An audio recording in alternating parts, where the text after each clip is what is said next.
Hey, what's up? I'm back. Nobody's gonna be here, but that's okay. I'm here with my YouTube self and my Twitch self. We're having a party. I guess. I don't know. I don't know what the fuck I'm doing.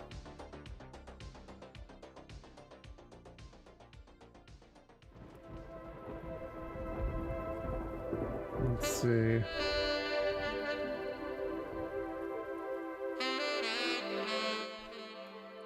See what we missed on YouTube. Entitled Stuff and Things. So that's what we're doing. Stuff and things.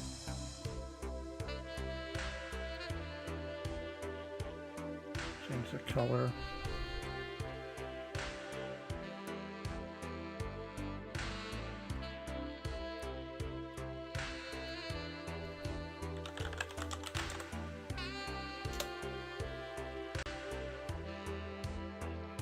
All right. Oh yeah, I was gonna watch this. She laughed after being charged with this. This one's pretty long. So why not? What else you got? Oh shit. We got ooh.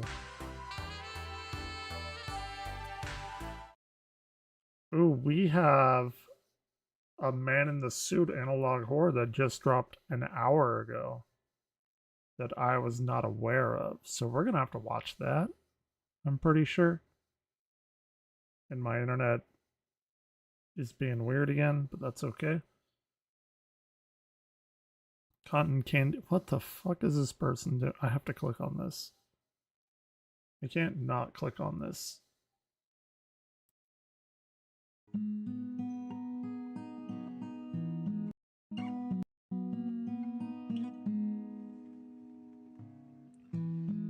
This guy does some crazy ass cotton candy art.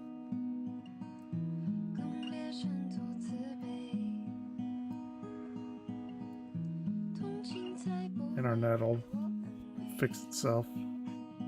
Okay, what the hell is this guy doing? Samurai with cotton candy.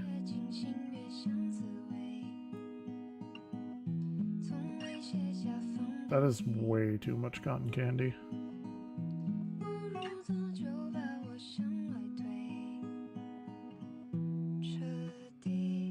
What the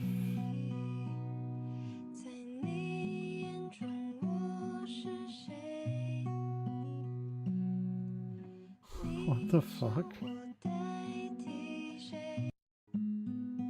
Okay, I don't know. I don't know about that. All right, let's watch the Ghidorah suit incident. If you haven't watched Unknowingly stuff, he he's the creator of the Man in the Suit, which is effectively, yeah, like this is like fucking hot off the press. Okay. So, all right, I'm gonna record this. This is hot off the press. Ghidorah suit incident from Unknowingly himself. It's been at least I believe it's been about 6 months since an upload. Let's 2 months. Oh, actually, I've missed a few. Okay. Well, these are pretty short. So, and he did a Steamboat Willie one. So the last one has been a while ago. Can we say that? Anyway, we have Ghidorah's suit that was uploaded an hour ago, and if you don't know, just a quick little rundown is the man in the Godzilla suit gets fused to the suit, and like these suits that people get in kind of fuses to their body, and they kind of take form of that, like whatever suit they're in.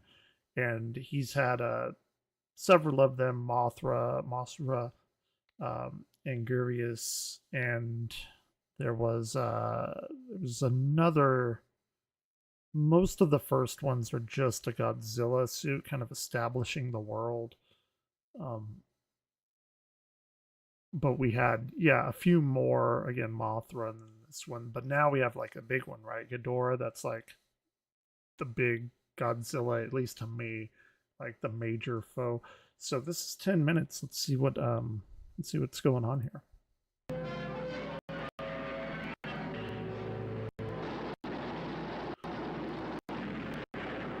Okay. Nothing the screen has ever shown before can surpass the thrills of Ghidra, the three-headed monster. Ghidra. It's like Ghidorah, right? King Ghidorah. Is this is this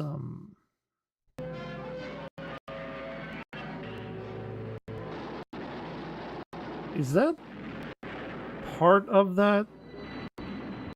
This, here, let me click on another thing. Upscaling. Peter Jackson developed this tech to make low-quality war footage look more like modern video. Okay, that's the video itself. That, like, clicking, that's not me. Nothing the screen has ever shown before can That's surpass the his thrills upload. of I don't know if Ghidra, that's supposed to the be like three-headed that or monster. not, but we'll let it go.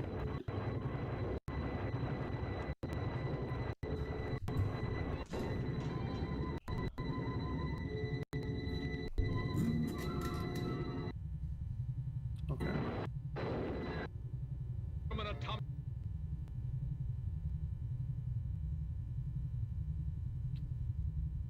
Okay. It's not me. Toho decided to be more careful and cautious during filming their next film.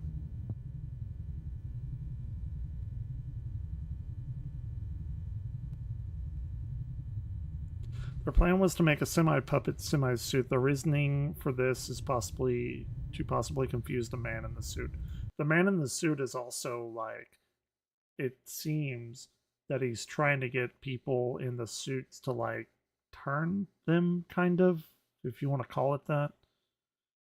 So yeah, all right. So we have these people that are making this puppet suit thing. Let's see what happens.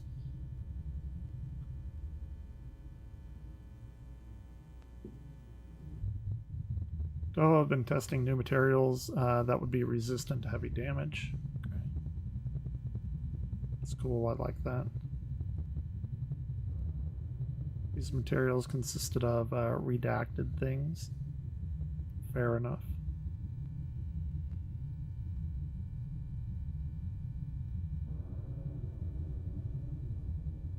Lower body would have this toughened material. Yeah, because I think Godzilla last time like harmed the person that he was fighting against or something. The head and the neck, however, were made for puppeteering, meaning that they wouldn't be made of this material. Seems like it's kind of, well, I'll say that in a minute. Most other kaiju in this film were puppets, learning from their mistakes the last time from larva for Mothra. The larva from Mothra was a puppet, right? Because somebody had to be in there to like be the larva like moving around. This time I will intervene.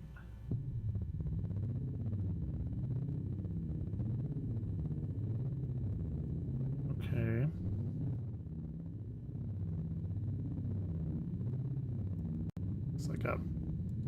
It's like a toy pop gun thing. I know it sounds risky to go to a workplace with a shotgun, but this one needs to be put down once and for all. This thing. Okay. So we have this sort of vigilante guy, maybe. Gonna try and put down Godzilla, I guess? Or the man in the suit. His apparent changes, I'm not sure how. It might be Toho's doing. Interesting. Is this how they're like maybe explaining why Godzilla is like different? Because obviously they would have made new suits, but maybe he's like evolving or something.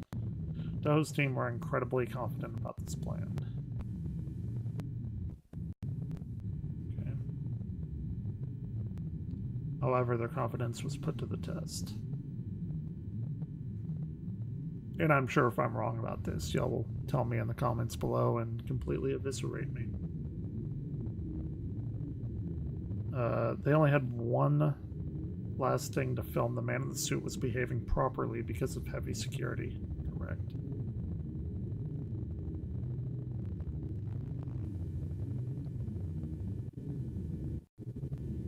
The man in the suit couldn't possibly take a bite of the suit actor because of the toughened material. Well, if he's turning into Godzilla, he's gonna rip the head off and bite inside of where the head connects to the suit because the heads and necks weren't made of that material. According to how it was built, the neck and head were the most vulnerable parts. Okay, I'm paying attention. Yes, this is the Godzilla analog horror. It just came out 59 minutes ago. Neck and head was supposed to be... yeah. Yes. There's a contraption that makes it that the suit actor would pull on a lever to open the mouth of Ghidorah. Yeah, this is like brand new, hot off the press. In one of the last shots, the man in the suit would just stay there not moving.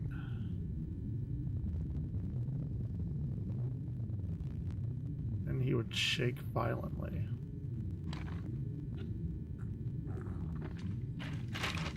It's sad. I'm out. The team on the set tried to do something, but the suit actor for Ghidorah got too close. The man in the suit would bite onto the head of Ghidorah.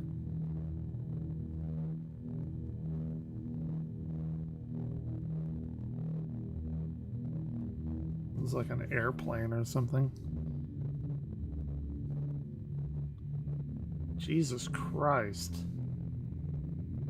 That looks very fucked up. The man in the suit would puke the same red boiling substance from before in the Ghidorah suit's head. Maybe I need to go back and watch the last few. I don't remember that. This acidic substance ran through the suit actor's arm that supported the neck. Okay, so he was like puppeteering the... Gotcha. I thought other people outside were puppeteering the heads, but he's doing that. I see. This was when I started to enter the studio, however, some of the workers there were confused. This is the guy with the shotgun that's, I guess, going to take down the Godzilla man in the suit, whatever. I don't know what you'd call him now. They might be confused about me bringing a guitar case, the shotgun I brought being inside of it. How have I been? I'm still here. That's about all you can get from me, but I'm still here. How have you been? Stop me and ask me a question. Where have you been?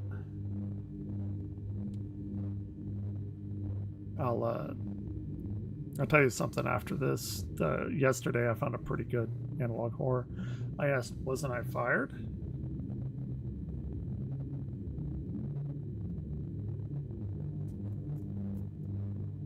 You never were, they replied.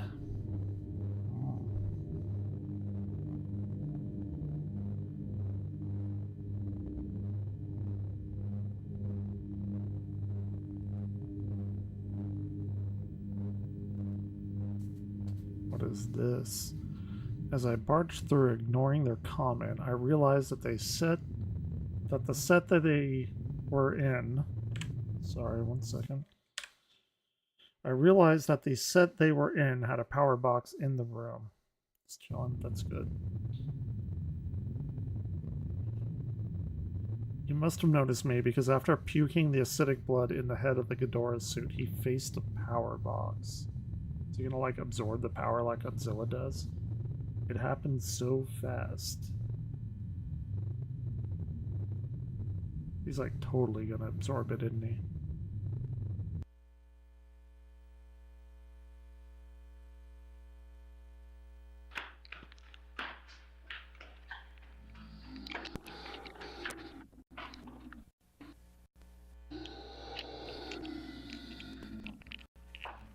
Cool. I don't want to point out something. I don't want to be like that guy, but if this is from... Well, no, okay.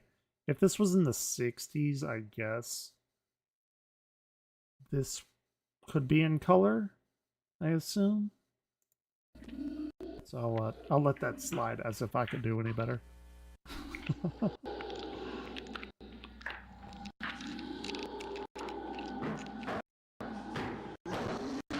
Oh shit. Uh-oh.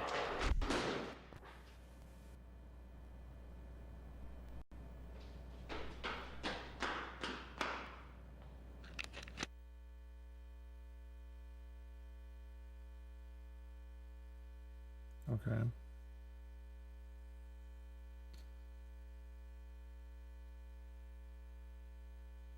Oh fuck, is that... Did they headshot the Godzilla guy in the Godzilla costume? With the shotgun?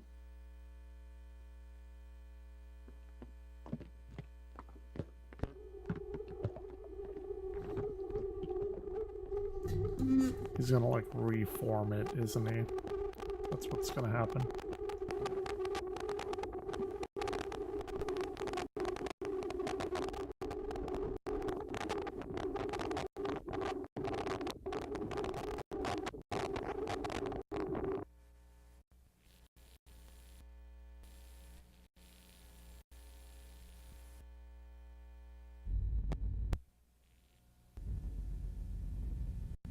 Okay, what are we looking at here?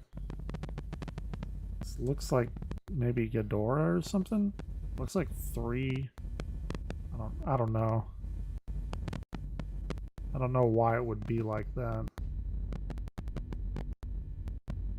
Ooh. I'm trying to figure out what the hell I'm looking at. So you would think that this would be what I am assuming is them shooting off Godzilla's head, the man in the suit's head, but that here is moving.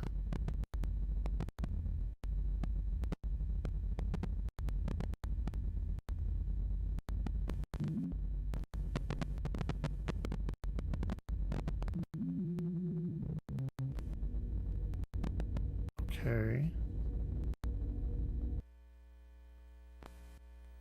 That's...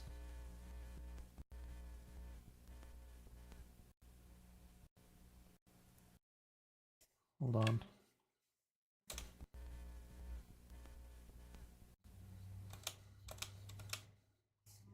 Hold on here. Okay, I'm going to print screen. I'm going to take that image. We're going to go over here to Google. I will bring up Google, put on some background music. And we can reverse image search. Wait, here. Can we... Okay. This apparently says see you... No. Let's see.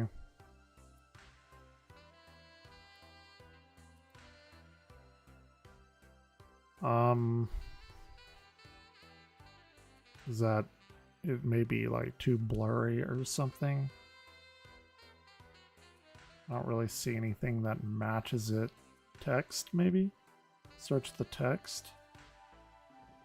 Click and drag to select any text. Okay. Translate. You can't kill God. Oh. Okay. Dude. Technology is fucking amazing.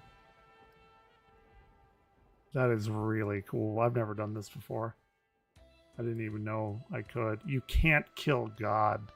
Wow. Okay. That's fucking badass. And that's it. So...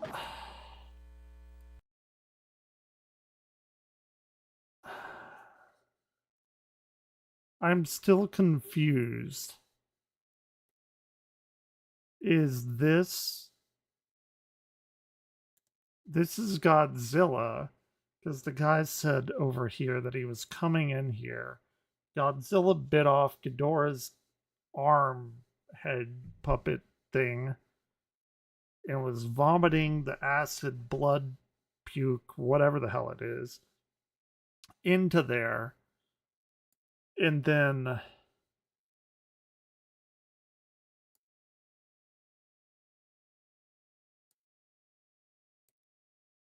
it definitely looks like he is regenerating, right? Because there's his dorsal fins or whatever you want to call them, and then here, yeah, he's definitely growing back.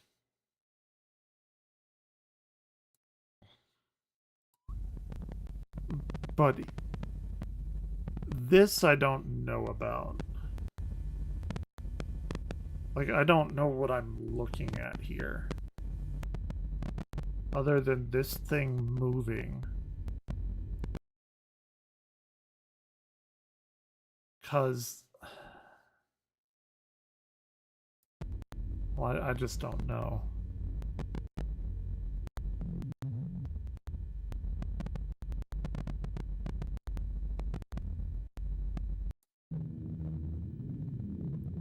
Because if that's Godzilla...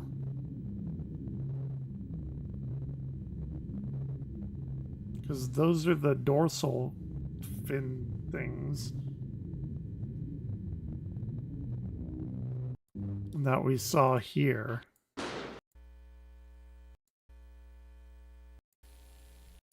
And then we have this thing.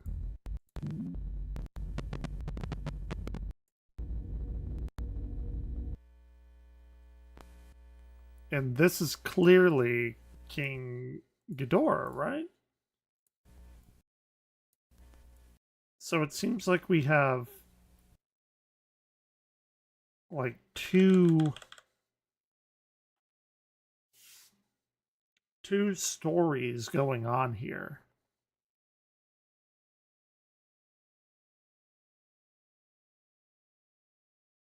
And that says you can't kill God. Okay. Well, Vita Carnis is amazing. That is something that I don't really know about.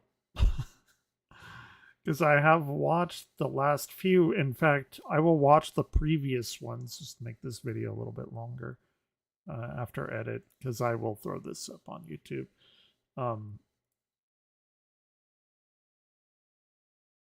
He has some other stuff that he's doing. What is the 7 updates? I don't think I've seen that.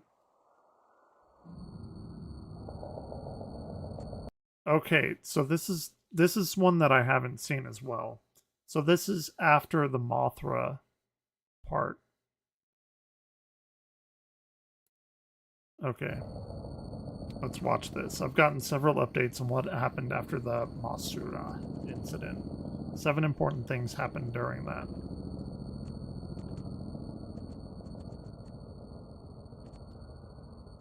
The spy had passed by a room where Toho executive and a government figure were talking.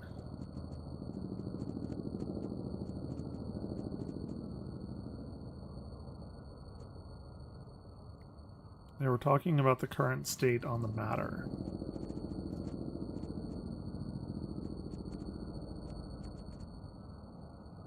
Talking about the cocoon, the current state of Gogeta was in the news, etc., etc. Sure.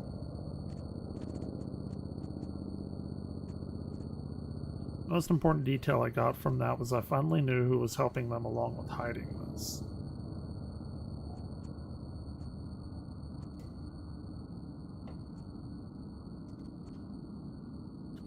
Secondly was the cocoon. The cocoon or chrysalis was forming in one of the warehouses that stored the props for filmmaking. Okay. We may have to go back and watch the Mothra one too. They got people to try and take it off, but when touching the cocoon, it sprayed an orange gas that flooded the room, presumably something radioactive or poisonous. Sure. Thankfully, quote-unquote, no one got hurt. They evacuated the warehouse. Instead of removing it, they want to keep it, studying purposes. I'm very agitated about the whole situation. They're doing stupid little mistakes that ruin other people's lives. Thirdly, scientists and specialists arrive on the scene where the man in the suit released his blood, quote-unquote. Expecting the same puddle from before, but they were met with this. Is this like the acid blood puke stuff?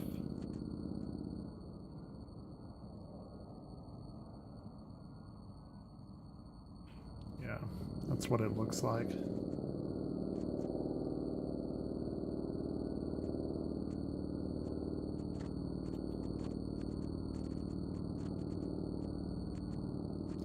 It had gotten so bad they needed people in hazmat suits so they can come closer to the puddle, quote unquote.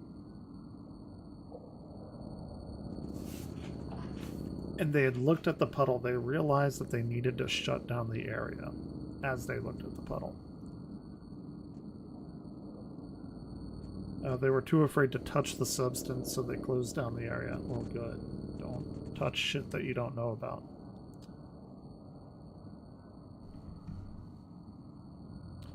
Fourthly, someone at the scene of the puddle said that they could have seen an eyeball in the foaming puddle. They weren't too sure to believe their claims, thinking it could have been a hoax.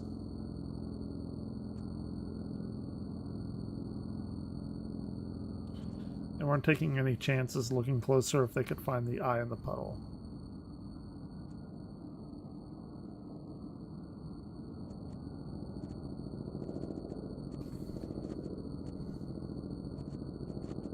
They weren't successful finding the eye in the puddle. The area around it was shut down.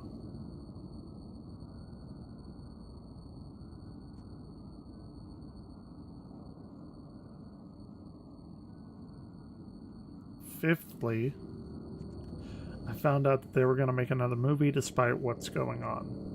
Fifthly? Sixth, I've gotten mail from one of my daughters. Why didn't they say sixthly? Fifthly, is that like the right term for that? I don't know.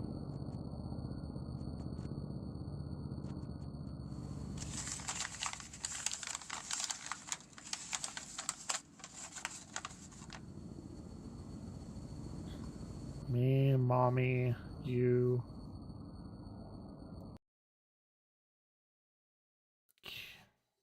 Camera. Almost looks like cancer. C-A-N-C-E-R. Oh, there's a little girl here too.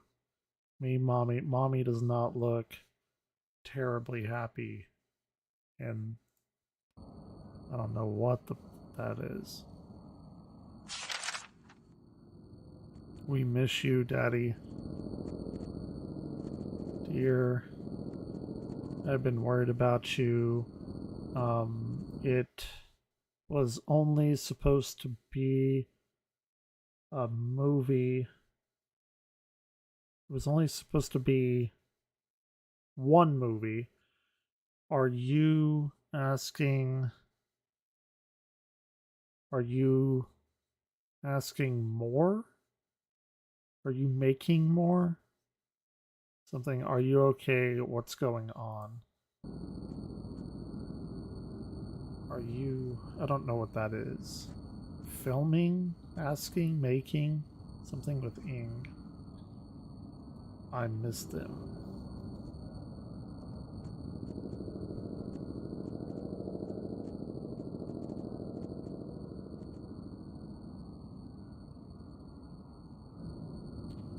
I'm stuck here, only here to show what happened.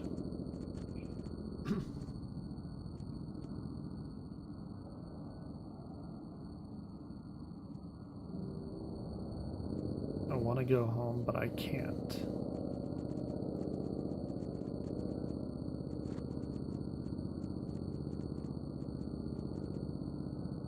Last thing I got updated on was getting a concept art for what the new monster would be like.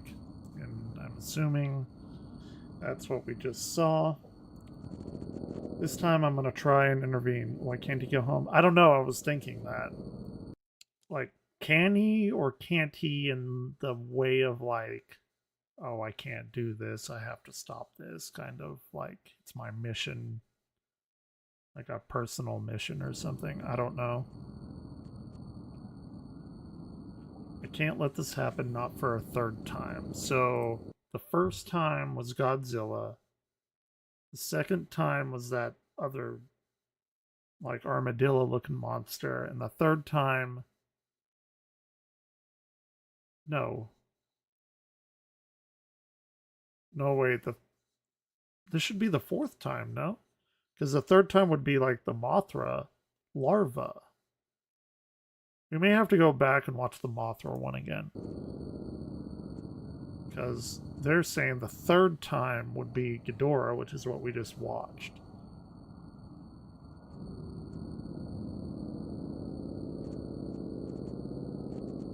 Yeah.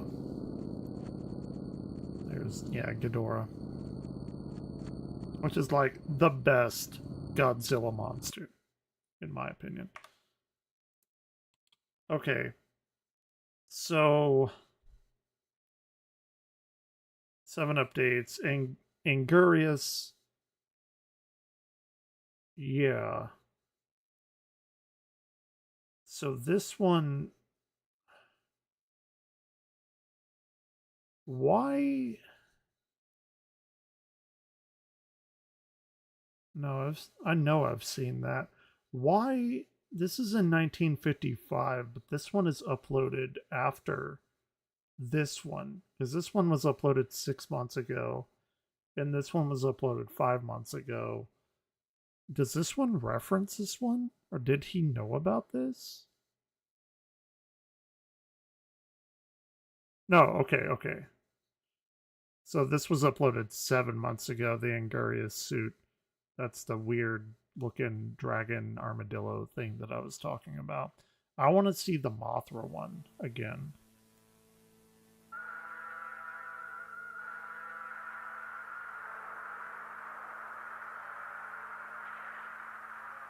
I should really re-edit this and put the Mothra one first, and then the 7 updates, and then the first one at the end. It's not like the best way of presenting this.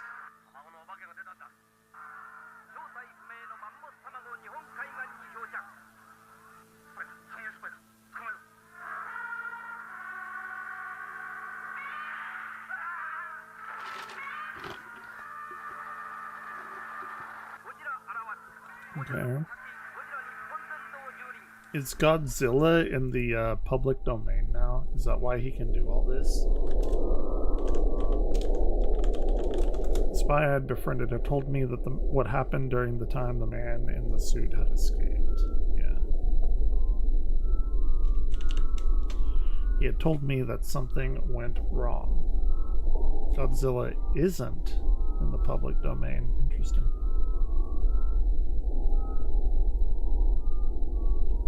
He said this happened because of what the conditions the man in the suit was in. He was lathered with some paste that made him look different and a bit shiny. Because it was, right, like it's a different movie, and I'm pretty sure it's a different suit. And I think what he's doing here, and I'm sure people will annihilate me in the comments if I'm wrong, like instead of saying that it's a different suit, since he's melded with the suit, like he's literally transforming the suit into these different monster forms that we've seen throughout the movies in this particular universe. He had to wear a glossy type of contact so they could hide his bloodshot eyes.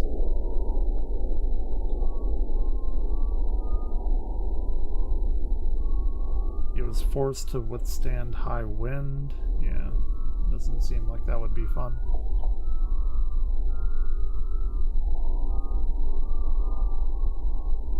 It's dragged around.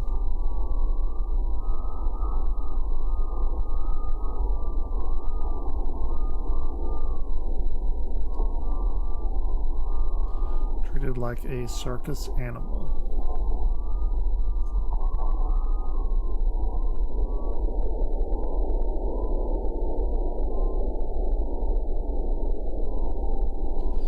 During production, instead of the man in the suit fighting another man in a monster suit, it would be replaced by a puppet. Yeah, it's like OG Mothra.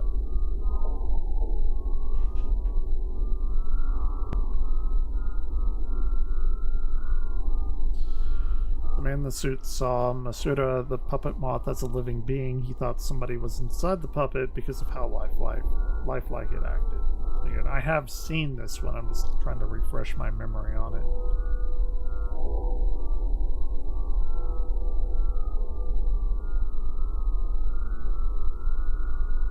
Tohu thought that this was a very smart tactic until they realized that they had a problem.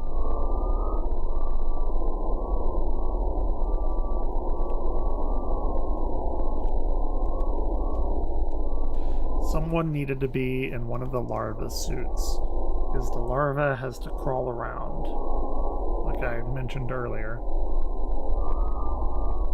It was very loud, I'm sorry. One female actor thought it would be a good idea because of how much security they had, so agreed to be in one of the shots being inside the larva suit.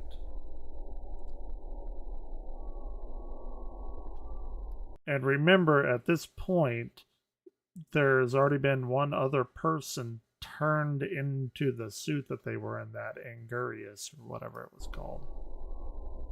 It was originally her first day on the job and invited her parents to see the act. Her parents didn't care about what character she was in the movie. They were happy that she was even included in a production, for sure. As most people, you know, are. Like, oh, my kid's in a movie. He's the second tree in the back that nobody can see. Sadly, the amount of security isn't going to help her out in the trap she put herself in.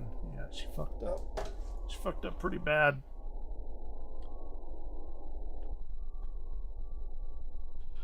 One of the scenes they were filming, in one of the scenes, the man in the suit snapped.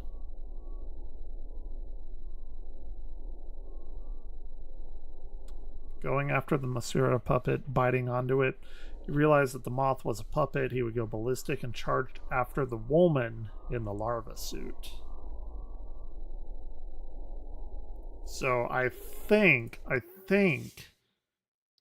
they're going to find her, because we had already seen, like, there's a chrysalis, right? Because, like, the original Mothra, if I remember right, was killed, but, like, one of the Mothra larvae, sorry about that, I don't know, beard hair got in my mouth or something, it got away, like, in the movies, and, like, it turned into a new Mothra, I think, that was, like, good.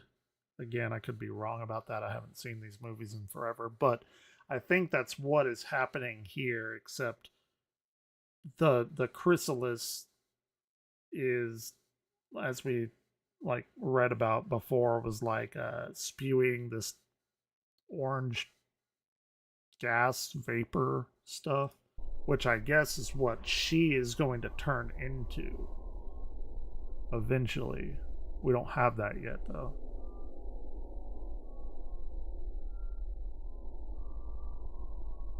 Because the man in the suit is going to, I guess, puke on her or do whatever, and she's gonna, like, form the new Mothra. The larva suit had plenty of headroom for her to duck down, but that won't stop the man from charging deeper.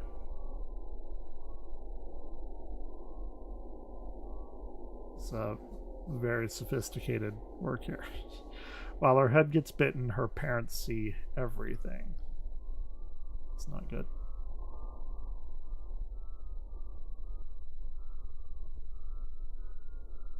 They tried to intervene.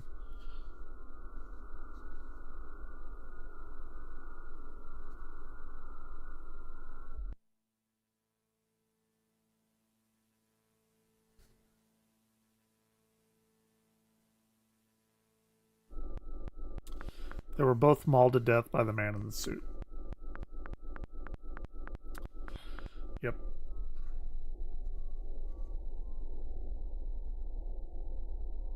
After mauling them, the man in the suit would immediately try to protect the larva suit. But the production crew are ready this time.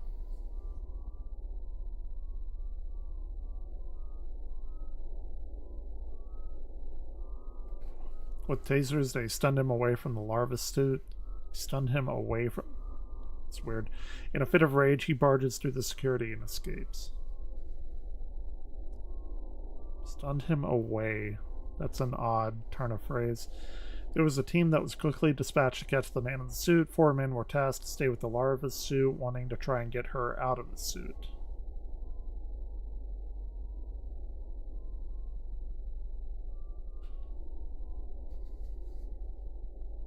The spy was in the team to get the man in the suit. So he like runs out, right? He like escapes into a neighborhood. Or that may have been another one. Anyway, it took an hour to find the man in the suit. They saw him looking around the forest as if he was wandering around looking at nature.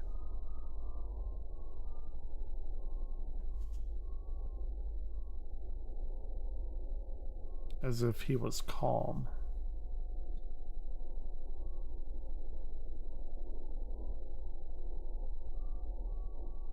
Calmness broke as it saw the people trying to capture it.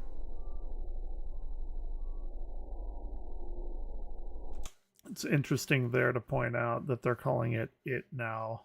I mean, they're also calling it the man in the suit, but they're referring to it pronoun-wise as it. And man would be like him. Try to capture him or whatever, but nah, it's something else. The man in the suit was surrounded.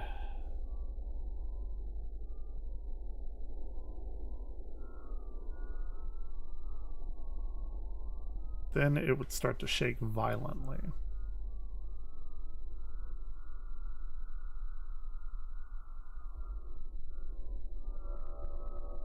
He twitched as a sudden sound as if he was vibrating. Now they're going back and calling it he. I don't know necessarily maybe what nationality or like what language familiarity the person that is making this has. Like, I don't know if they themselves are Japanese or American or they're just crappy at English like I am.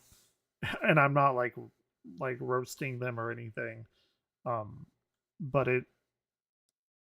it's very interesting if they're going to go back and forth to calling like it and him and he was shaking violently and they have to capture it. Like, I know a lot of these have a lot of very like nuanced things that happen. And so like a lot of these types of projects, like every little thing kind of clues you in. So I don't know if like that needs to be scrutinized or not. Like the vocabulary, the vernacular, if you will. It vomited red boiling liquid, presumably his own blood. Okay, yeah.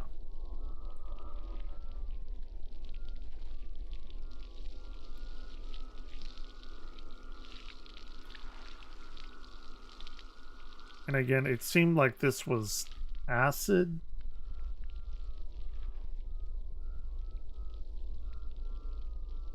So that's another thing, is like boiling. I know like when people picture acid, it bubbles, which isn't necessarily boiling, because boiling implies like a change in phase.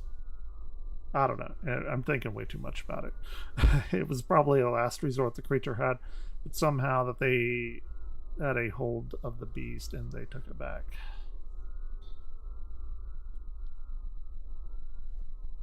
Spy took a picture of what was left. Okay.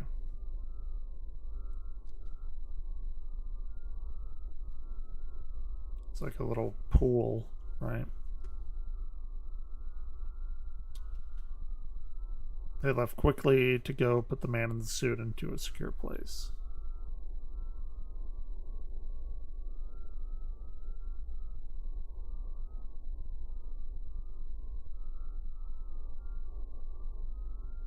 They feared the worst coming back.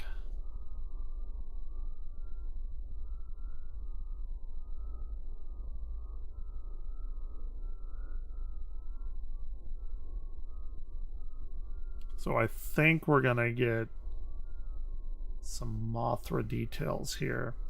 This is what they expected. Classic. Classic man in the suit. This is what they expected. This is what they found.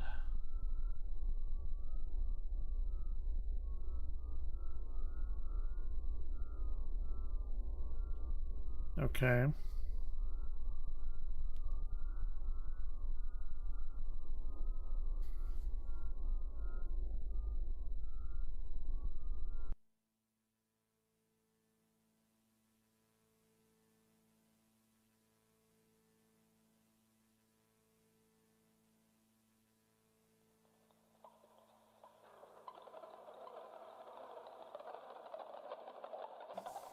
Yeah. So this is really cool because if you go back and if you look at the early man in the suit stuff, it's like this is what they expected, and they'll draw a suit and they'll draw like a stick figure in the suit, and then they like try and look in the suit and they'll be like, oh, this is what they found, and it's like the stick figure is all like super fucked up and it like envelops the whole suit like this, which means that like, you know, the body, it's just like metamorphosized itself to like all the bones and everything are just taking up the suit like a goo, I guess. But here they're like, okay, well, they're expecting the goo and the bones and all the organic matter of the human in there to be taking up the suit, and then they kind of throw you for a this is what we found, and it's like actually a chrysalis here instead of the larva. That's actually really cool. I like that. It's a play on expectations. So okay. Well, that is the last few of the man in the suit. Again, this one was uploaded just recently, and I don't know. I don't know what to make of this ending here. Because the guy went in there with a shotgun, blew Godzilla's head off. It apparently was reforming, but then we have this thing too. So before that happened, Godzilla bit the neck, took it off, and vomited his blood, whatever, in there. And that's what he did to the Mothra thing. So I guess we have a new monster. But I don't know where these kind of come into play here. Like I guess my biggest thing is I don't know what this is. I don't know if this is supposed to be the Godzilla thing or the Ghidorah monster or what. So anyway, yeah. Let me know what you think in the comments below, and please correct me on everything that I've said wrong. Anyway, take it easy. Sorry, I'm not actually getting off. That was for YouTube purposes. Okay, so I came across a pretty good analog horror last night. And it was called, what was it? We watched it all. I highly recommend it. It wasn't like anything groundbreaking, but it was what the fuck was it called? Here. Where is it? History. I watch a bunch of stupid shit. Hey, look, there my thing is here. Yeah, I was gonna. Oh yeah, I heard about that. I've been watching that. That girl like made this homeless lady. She didn't make her. She like goaded her into jumping into a water or like into a lake and she couldn't swim. It's pretty crazy. Anyway, what was this? Yeah.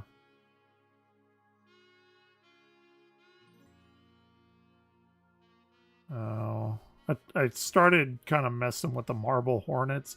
That's gonna be a big. That's like an October thing. There's like 90 fucking entries of that. That is a huge series. And it's very old. Apparently, I've never messed around with it. I've heard it.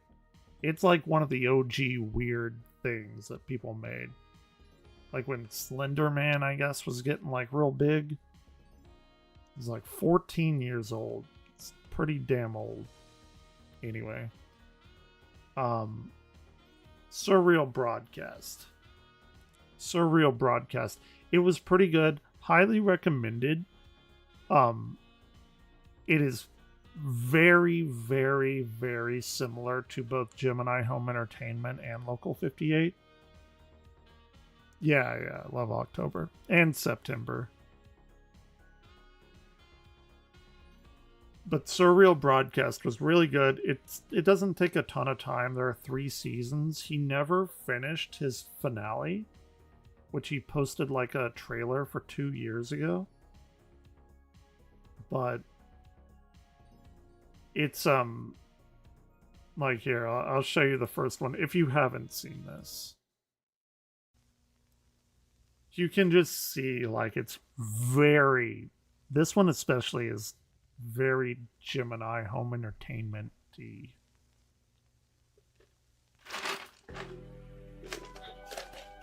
And I hate spiders, by the way. Near the last portion of my high school career, or whatever you want to call it, I got bitten by a brown recluse here in Texas and nearly lost my toe. So I don't fuck around with spiders. I don't like them. And in fact, it was like several days before I had to take my SAT. That was awful. I hate spiders. I don't care what people say, too. Hate them. It's like, oh, they kill bugs. Fuck that. No, I did. No, you know what? No, I didn't. And I should have, because my room was like, we would have LAN nights every fucking weekend with like 6 people crammed into this room, hot as fuck. People would come over and bring their CRTs and stuff. This was around 2003, 2004. 2004 is when I graduated. No. And like wires everywhere, all kinds of E&M radiation, electromagnetic radiation everywhere. Never. I said that too. It was like I should have fucking turned into Spider-Man. It's like when Spider-Man 2 and 3 were coming out. 2, I guess, was like the big one. Bullshit. It's fucking bullshit. And I said that too. Like, I didn't even get superpowers. I got to go to the emergency room and a doctor telling me that, like, my big toe, like 15% of the bone had necrotized, or the skin or the tissue around the bone is like necrotic bullshit. Nearly lost my toe. And they're like, why didn't you come in earlier? It's like, I don't know, because I'm a guy. It's like, oh, it'll heal itself. It didn't. It was awful. It's terrible.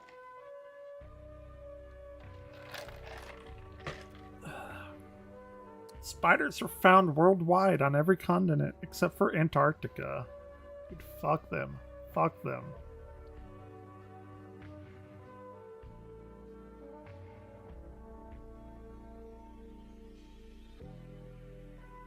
And like, weirdly enough, I don't really get scared of like tarantulas, even like the bigger ones.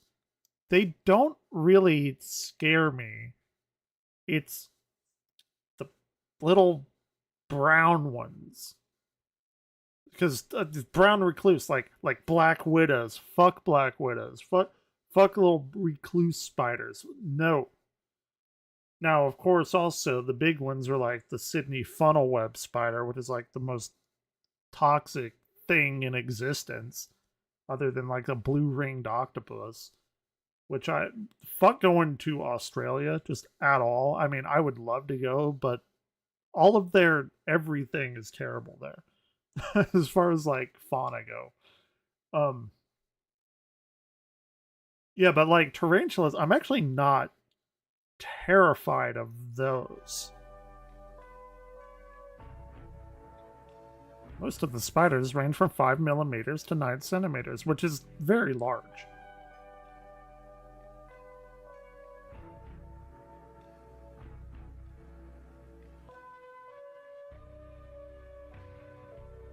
But this is very indicative of like one of the first Gemini Home Entertainment, the wildlife, right? It's like, okay, this is clearly what they're kind of mimicking. Fuck that. Fuck that. I hate it. Fuck that. I don't like it.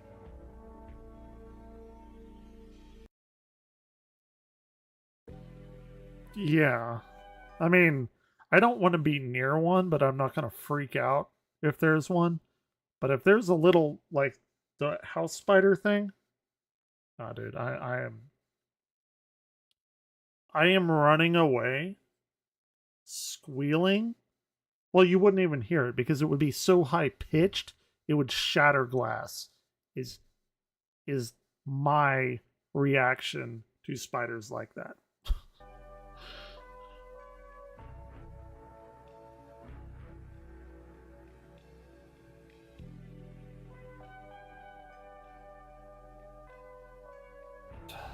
Nah.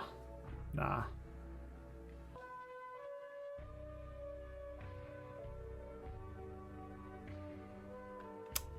Nope.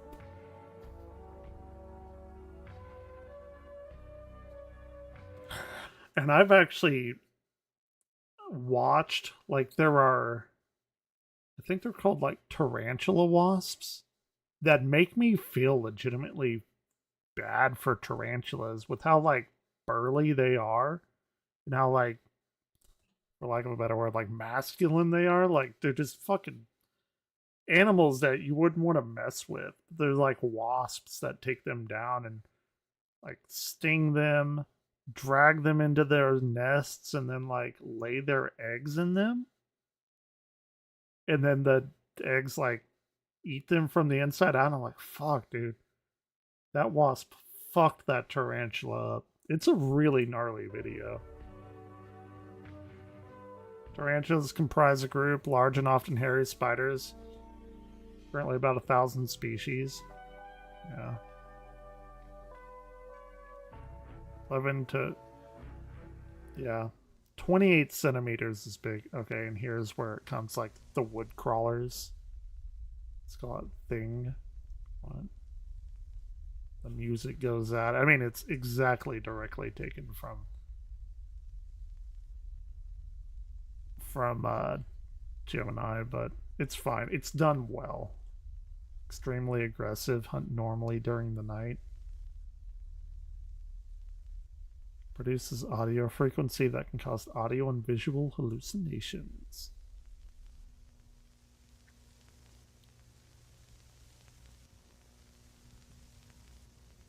Black with orange stripes, 1 to 3 meters in size. That's pretty fucking big. It's like a yard. It's like that big? Something? What are you doing? What are you doing? What are you doing? Why are you up here? Why are you up here?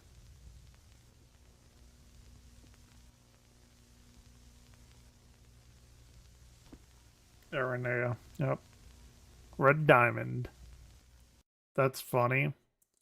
Because I'm pretty sure when the guy made this, that's his like BattleNet name with that number. I don't know any other like naming, what would you call it, naming format other than BattleNet that does that.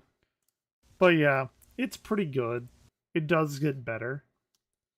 Ooh, What do we have here? Chilling Abyss. Exclusion Zone Safety. Analog Horror. I'll bite. This is new. I don't know what this is. It's 9 minutes. 5,000 subs.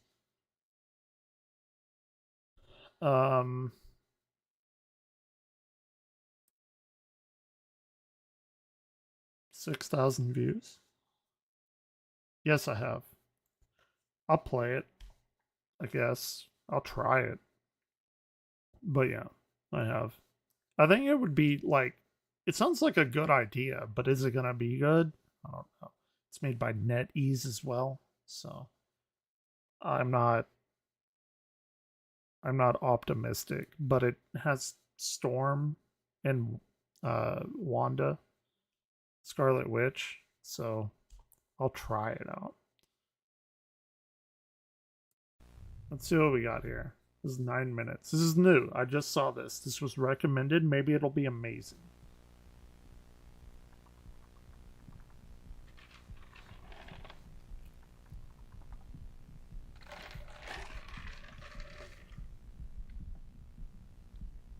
Like Greylock's getting a lot of buzz around the analog horror world.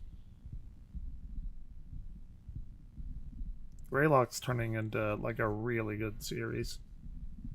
Or it already was. It's finally getting recognized as it. Okay. What are we looking at? Date of incident 89. I was 3 years old at the time. Location Alaska. Casualties 1 male injured, 1 female missing. Ethan Marshall 34 male amnesia, ruptured eardrums, fractured skull, 4 fractured ribs, brain hemorrhage. Chloe Marshall 11. She's missing. Okay.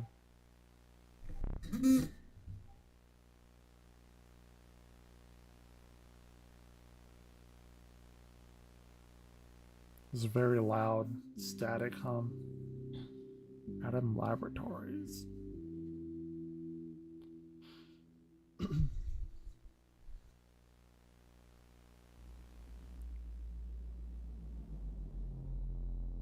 Fissures. Red clearance is required for viewing. Employee training tape 3.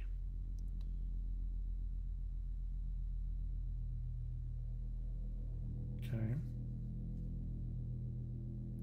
These introductory training tapes will inform you on the safety precautions you'll need to take inside the exclusion zone.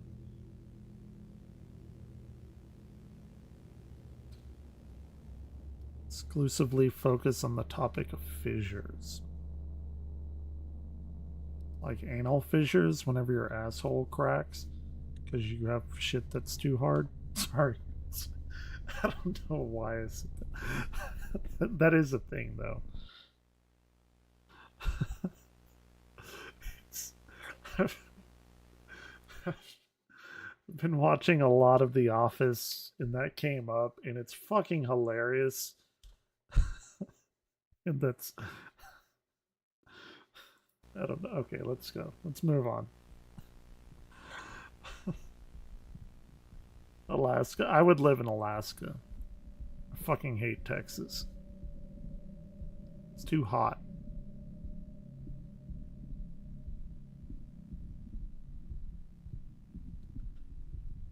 Selawik, Alacaquette, and Fort Yukon.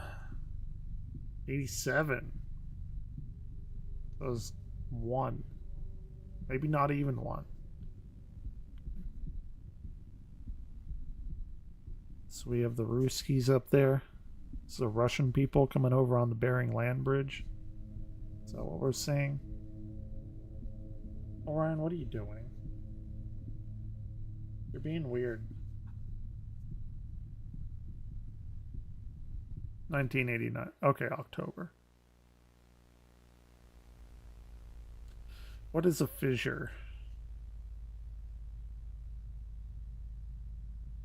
They're a type of phenomena only within the exclusion zone. Okay. They're dangerous, can cause injury or death. Ryan, what are you doing? There are two types of fissures, stable and unstable. Okay. Why did you bite me? You just like chomped on me. Not hard. A fissure is what links our world to the unknown. Okay. So we got a parallel dimension. This is like a Half-Life situation going on. What is it? Resonance cascade. Unstable fissures have short lifespans. Lasts for a couple of milliseconds. More common than stable fissures, can appear up to a couple hundred times a year. A couple of milliseconds, though, that's not very long.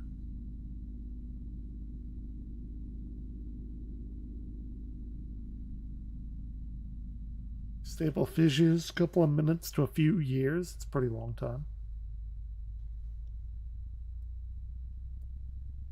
Like, how long does it take a person to blink? Or what is a stable fissure? They're much more rare, with 15 ever being recorded, ever being documented, and 4 are active to this day. How long does it take an eye blink?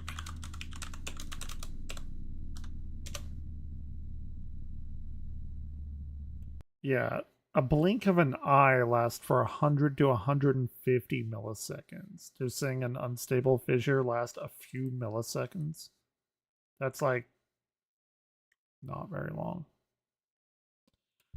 Oldest stable fissure is located where? At ground zero. It's been there since the beginning. Okay. So, wait, this sounds like an upside down thing. Did the guy like watch Stranger Things before making this?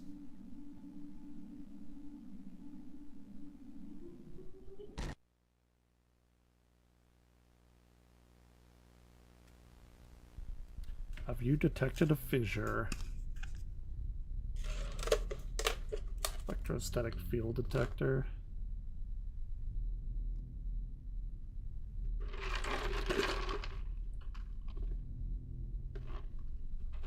In the event the EFD is missing, you must look for the following signs that a fissure is about to strike. See, overwhelming sense of dread or fear. Okay. Well, I have that all the time. It's like every fucking day of my life. Insects and animals go silent. My pets are already silent, so that's not good. The second is increased electrostatic activity in the area. Wait, hold on, that doesn't make sense. Hold on. In the event that the EFD is missing, like, okay, the electrostatic field detector itself, like the actual box itself, is missing. They're saying what might happen. Okay. I thought they were talking about the field being missing. And it's like, okay, well, if there's increased electrostatic activity, then the field is like not missing. Yeah. Sure. I did that when I was doing whatever in college and grad school. One of the teachers was, or the professors, whatever teacher, he was teaching about electrostatics and stuff like that, and he got a Van de Graaff generator, like one of those things with the vinyl belts that go, and you know, you put your hand on the ball and your hair stands up, and they're like, "Where's Evan Glare?" Of course they said my name, but whatever. They're like, "Oh, you gotta go get him, you gotta go get him," you know, because I had really, really long hair back then. And yeah, I was like the person. They were like running around. I don't know, I was probably teaching some lab or something. But yeah, they had to find me of all people.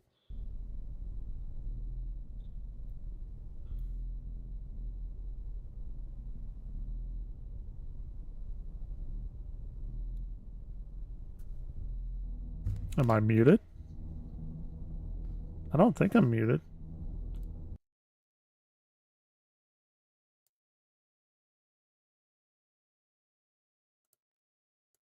Hello? My my microphone seems to be good. Microphone seems to be good. I can hear myself on my stream.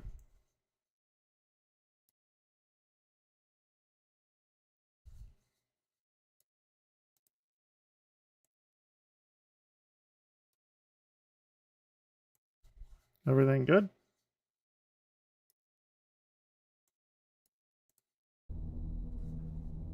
I don't think I did anything. Once you hear the strange sound, it may be too late to leave the area.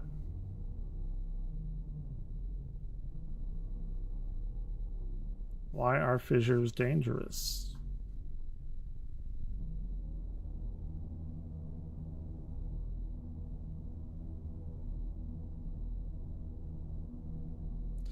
It will force the air around it in a way, causing a sonic boom. The amount of a force a fissure can generate varies with each one. Corona, okay. Anything within the corona when the fissure strikes will be transported and replaced with something from the unknown.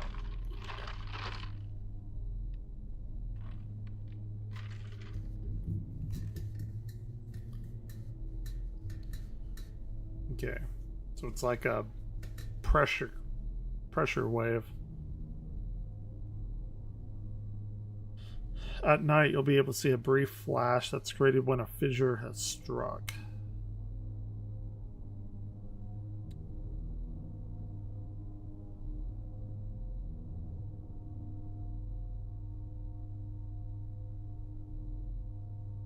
Anything through the abyss?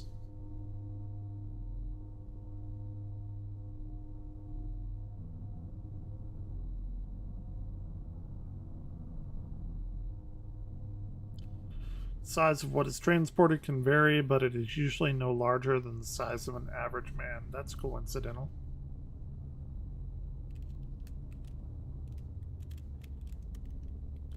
Most common thing found from a fissure are small items.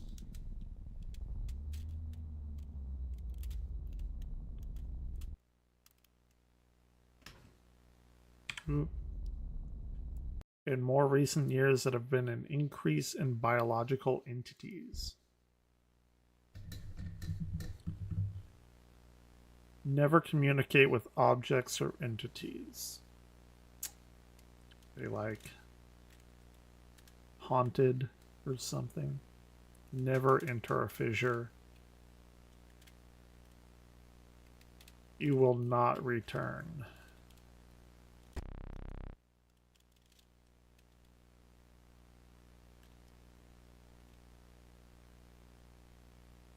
Uh-oh. It's expanding.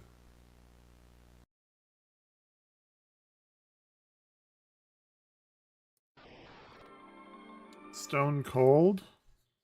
Mythical Films. National Emergency, an analog horror and found footage series. This is the full series. We may have to watch that. I want to see if this other guy has anything up, though. Muted again? I don't know, because I haven't touched anything. Let me see.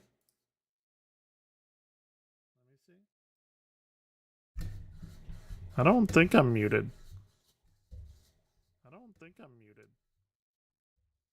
Yeah, I can hear myself on my stream.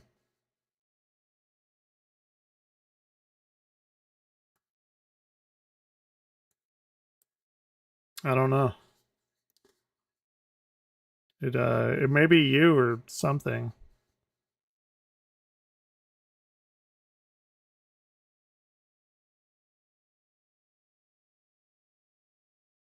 Welcome to Oh, are these people the Arcadian people?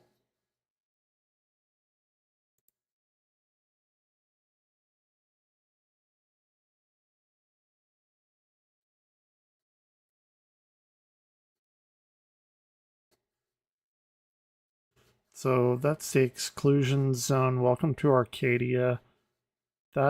We watched all of that last night, I'm pretty sure. The Great Northern Alaskan Disaster.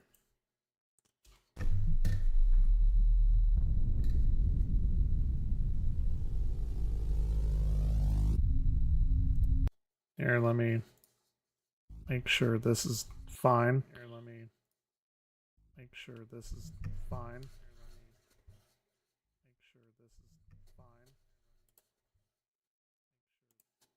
Yeah, I don't know. I don't know what the muted thing would be because I can hear my own stuff on my stream.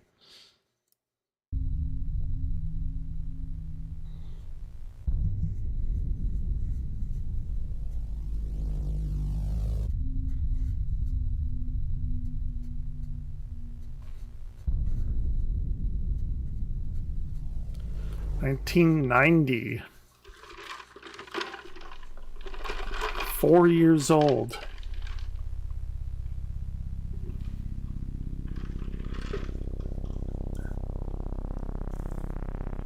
This footage has never been shown to the public. Until now.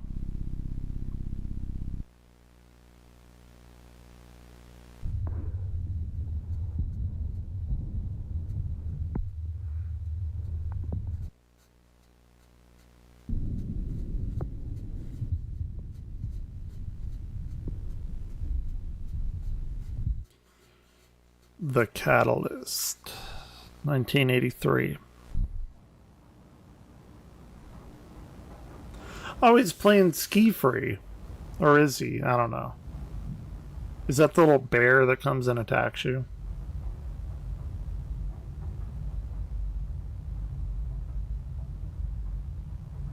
Ooh, that's not good.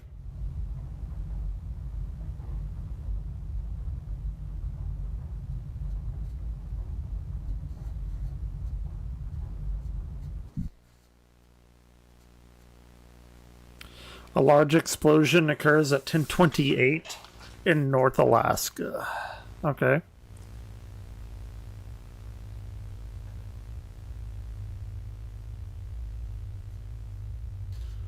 Moments after the explosion, a distress call is made.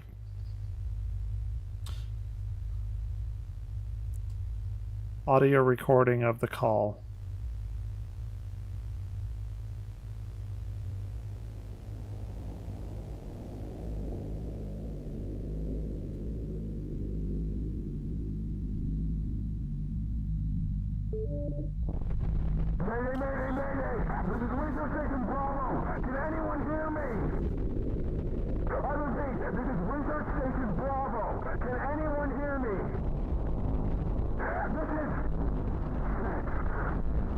This is shit.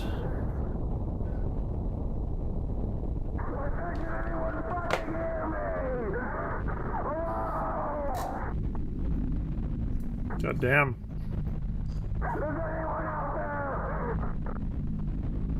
That is, that's not great.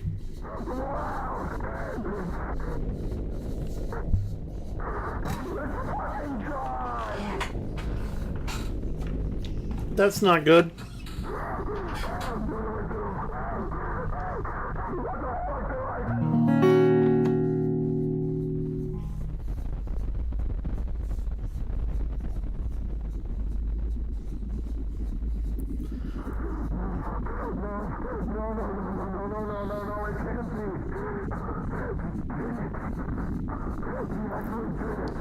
Those sons of bitches did it.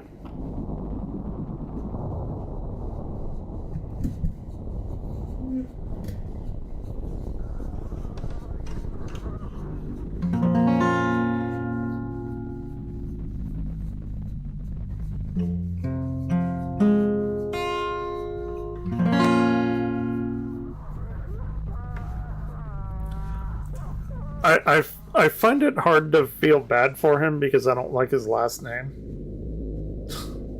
That's a stupid reason, but okay.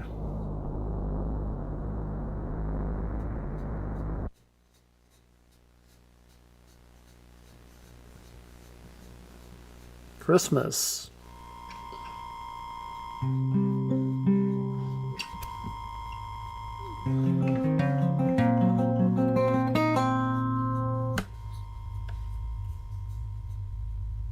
Emergency broadcasting system.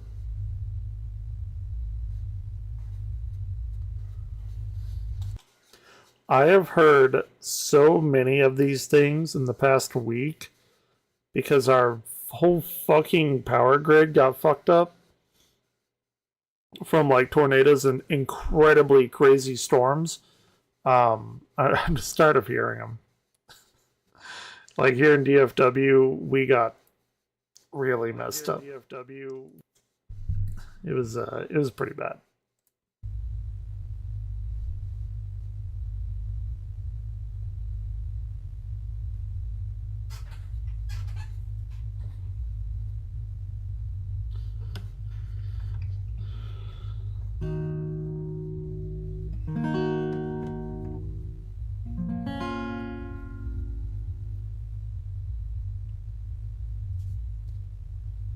$5:28 in the morning. That is far too early in the morning.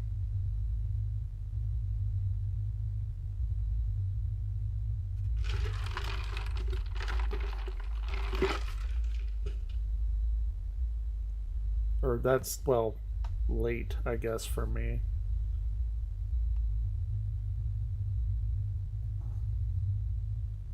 Let's hear it.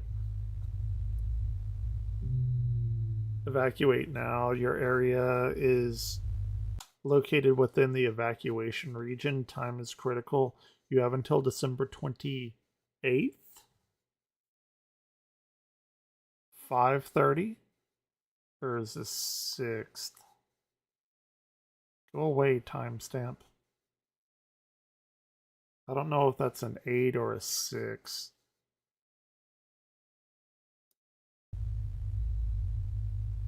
That's an 8.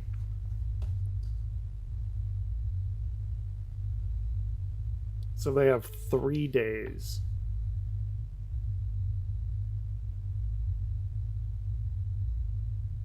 Goal is to reach and inform even the most isolated people.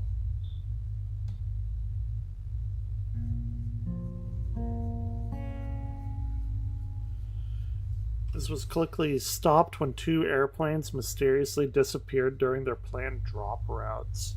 Okay.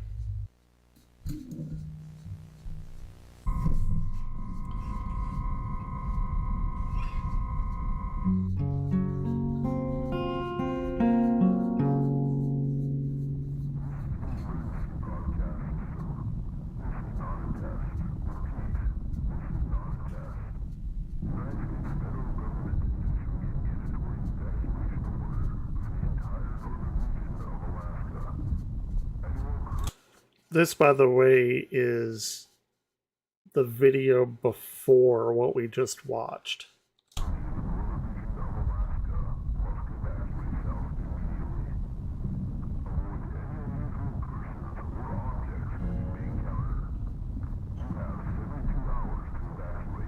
Three days.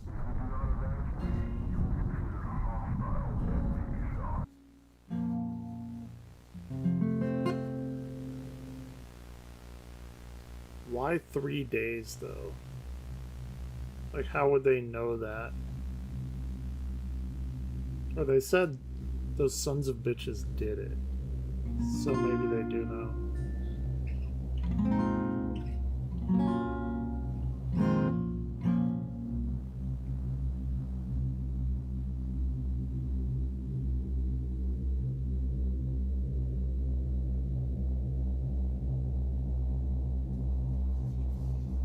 When the evacuation was over, government released a brief statement.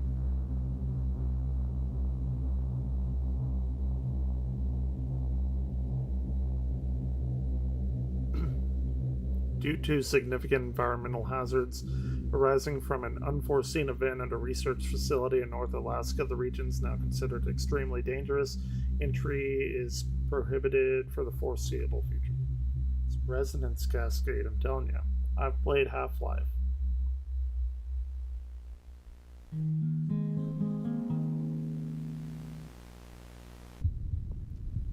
The wall.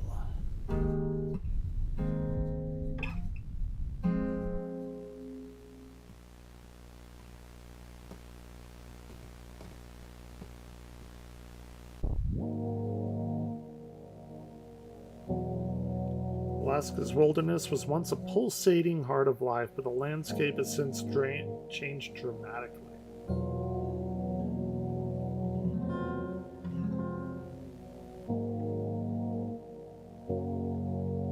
Most species find refuge in the southern regions due to the Great Animal Migration of '84. So this happened in '83, right? Or did it happen after? No, it happened in '83. I'm pretty sure.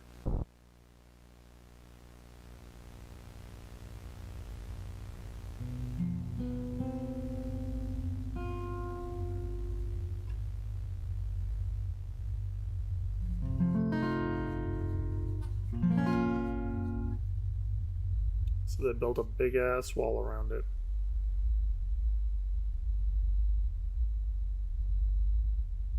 So did it also happen like northern Canada as well?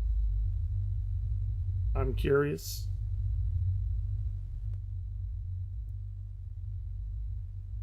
No one is allowed to enter.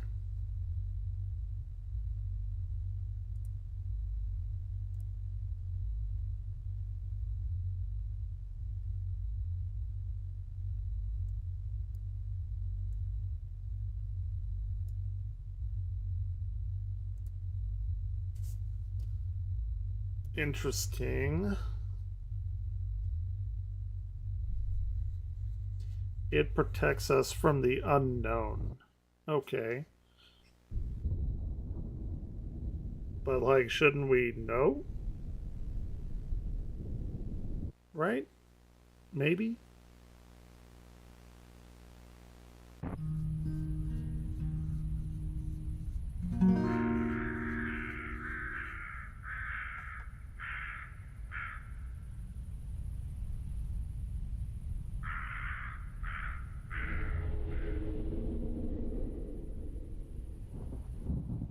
That's weird. Uh-oh, he's getting static. What's happening? He's getting fissured.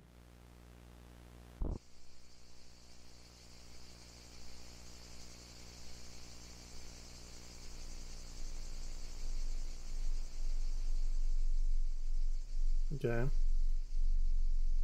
We got some moon action going on. And something beside it.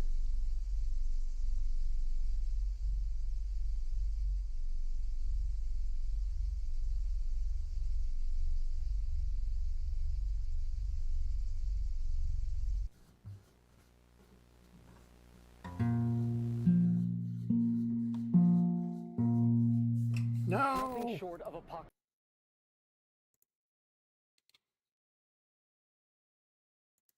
This is pretty good. Deep Sea Live. No, we already did Deep Sea Live.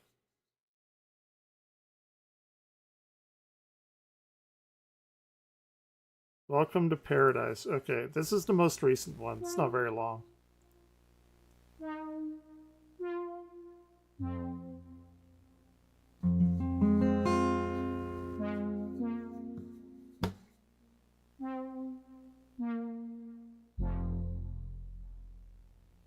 I like the music. Wow. That synth.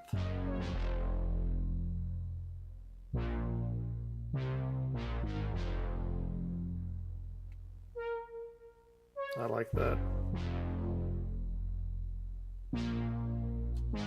Fun for the whole family.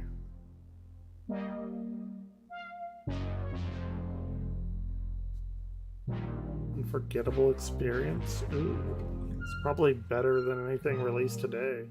The Farm. It spoke to me.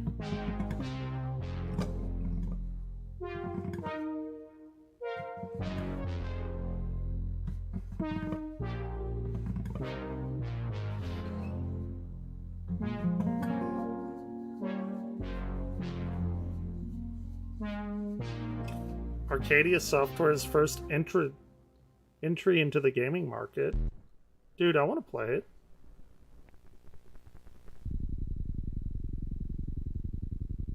North Alaskan Wall today. Personal. Hold on.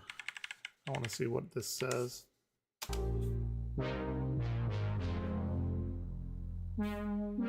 Okay.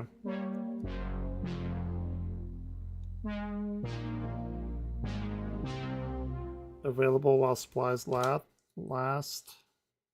Mail order only. Not responsible for serious injury or death. Okay.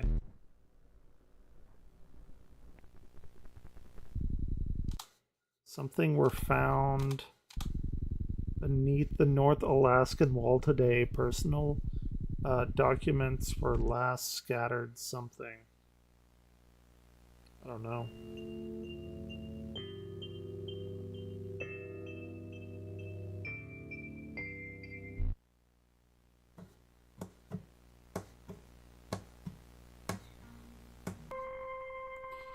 Lock your doors and windows. Stay inside. Have a firearm or weapon ready. Current time 9 p.m.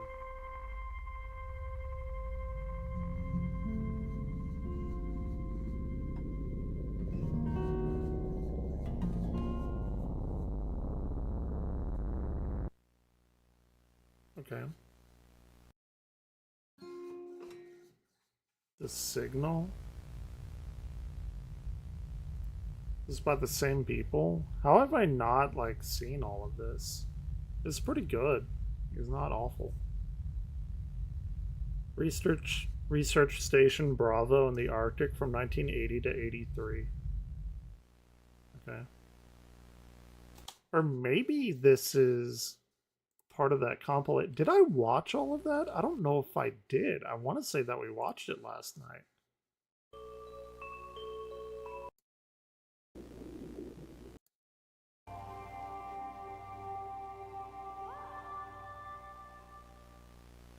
Oh, we definitely watched this. I think I may have stopped it here. Because I was like, oh, I really like deep sea footage and stuff.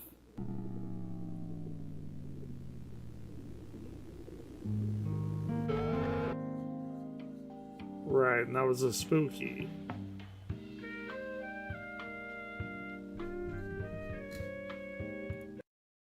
Right. Can we hear? Can we hear me? Can we hear? Can we hear me? Yeah, I'm good. I'm good, right? Yeah, I'm good. I'm good, right?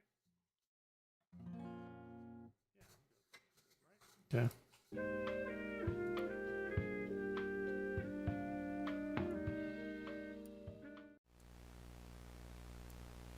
Well, you may have been told by your parent, monsters aren't real. Oh, we. Okay, yeah. This is. I think this is where I stopped.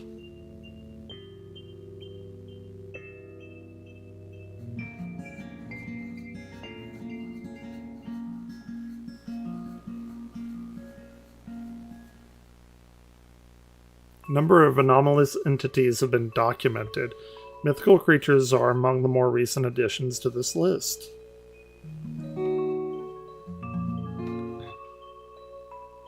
Common characteristic is their humanoid appearance. Okay. They appear only at night, often concealing themselves behind doors or windows, closed doors or obscured windows. Well, how would you know?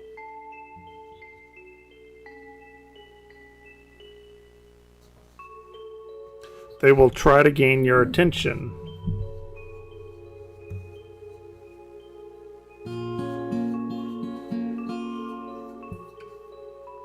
Staying quiet and still may prompt them to leave.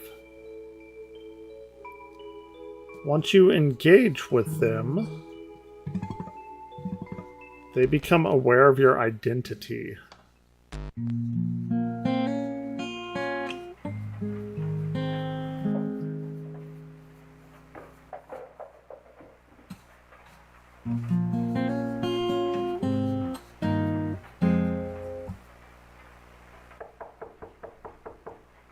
like that. I don't like it. I don't like it when shit is knocking on a door in your house. Nope, you fucked up. You fucked up. You fucked up, little girl. You fucked up royally. Can you hear me? No, you fucked up. Jump scare.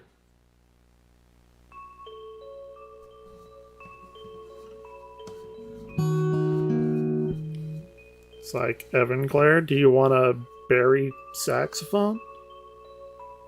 It is important not to accept or offer any items they present. If you refuse to accept any offerings, the creature may become increasingly hostile. Its physical form will begin to warp and decay over time.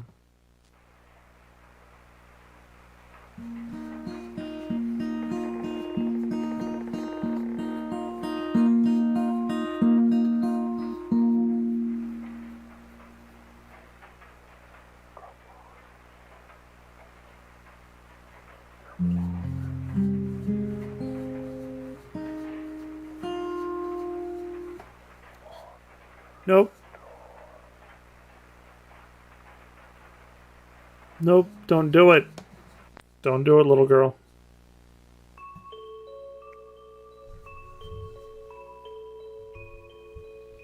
If you survive for 30 days, the creature will vanish. It will leave behind a strange marking.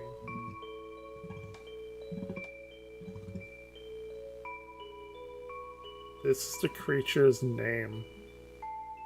That's interesting. Only 3 instances of individuals surviving. Wait, what did that say? The entire 30 days have been documented.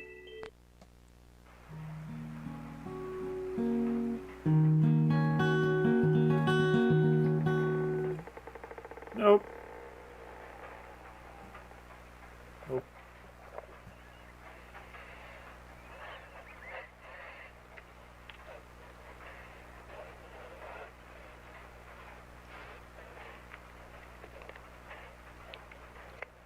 Don't like it.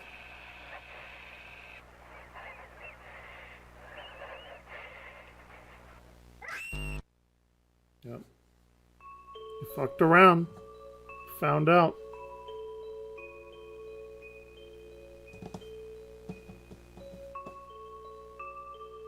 And now you know. And knowing's half the battle. I gotta say, G.I. Joe, okay? I gotta say it. You can't say it without saying G.I. Joe at the end. We're deeply sorry for the delay in our response to the Deep Sea Live. Viewers are frightened by what they saw. The incident was a result of a rogue employee who played a prank. I'm sure. We have taken immediate action to terminate this employee. Okay.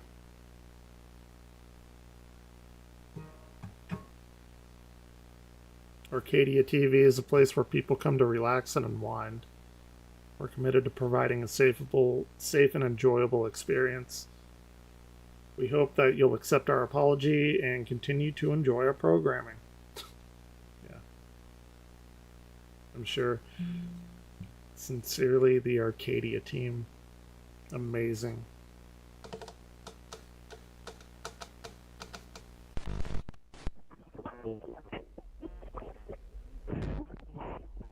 Oh shit. Alright.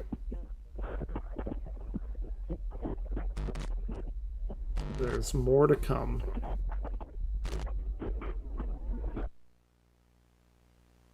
Alright. This isn't very good. Still drinking it anyway.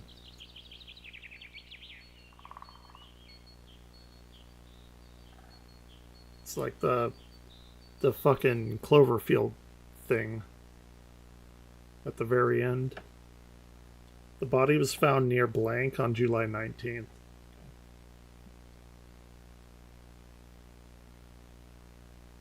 Folded missing person poster and a video camera were found close to the body. That's the fissures that we saw about earlier.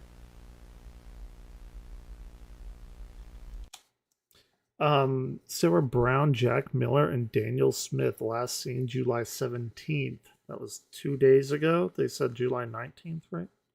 Entering the Crying Cave. Maybe don't go into a cave called the Crying Cave. Just maybe. Don't know.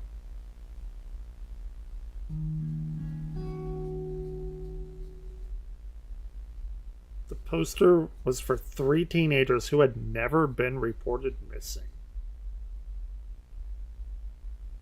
Sarah Brown, Daniel Smith, 2 of the missing teenagers, were found safe and sound with their families. That's fucking weird. Jack Miller does not exist.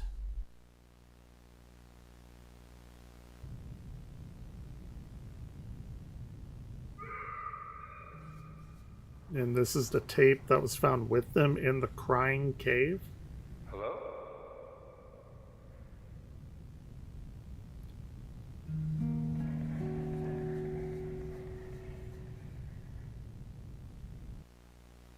I guess Jack Miller doesn't exist anymore.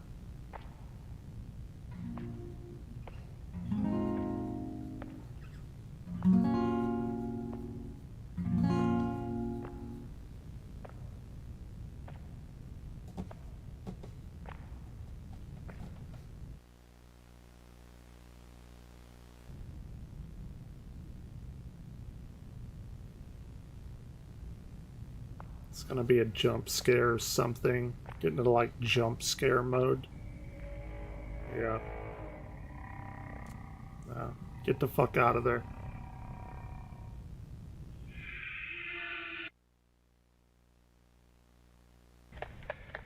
See? That's what you do.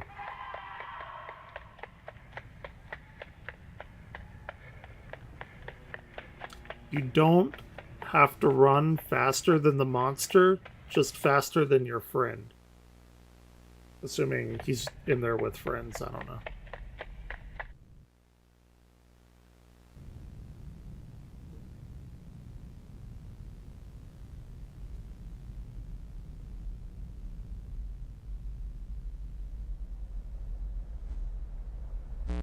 This is some fucking like as above, so below shit.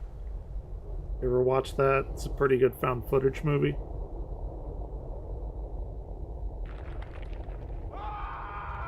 Okay, well. That's probably not good.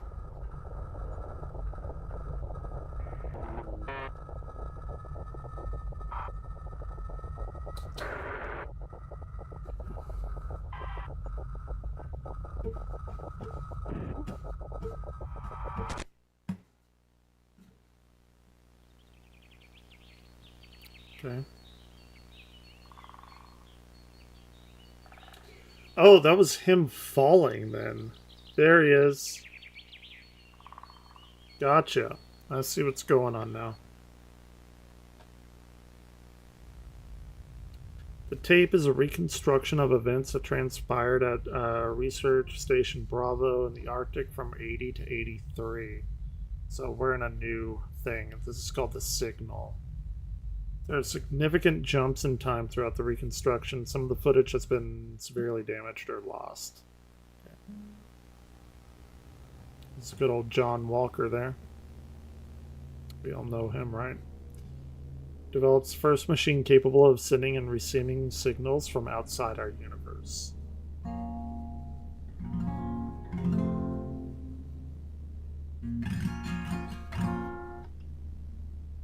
In theory, if a signal is sent out, other parallel universes should send out a signal at the same time. This will allow us to establish contact with the parallel universe and open up a channel of communication. Wait, what is their, like, reasoning behind here? In theory, if a signal is sent out, other parallel universes should send out a signal at the same time. Assuming those parallel universes have something very similar to our own. If there's an infinite amount of them, it would be however many, but an infinite amount of John Walkers sending out the same signal. So, like, how are you going to handle that much bandwidth?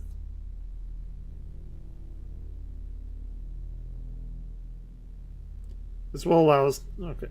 And I won't bring that into it. It's fun, stupid internet bullshit, right?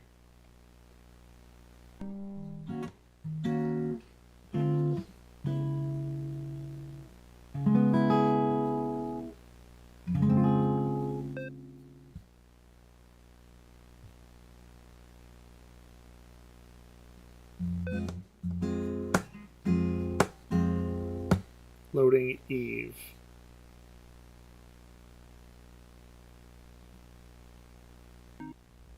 So this is probably what the guy meant that, like, oh, you know, holy shit, they did it. Whenever they did it, it probably fucked up something, opened up a rift between these other universes. And those are the kids that they saw that got missing in another parallel universe. And that, what was the guy's name? Jack? Like, Jack doesn't exist.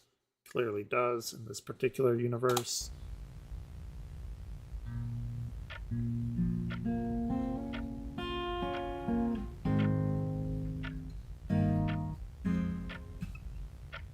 Here we go. It's actually pretty good. It's one of the better analog horrors that I've seen.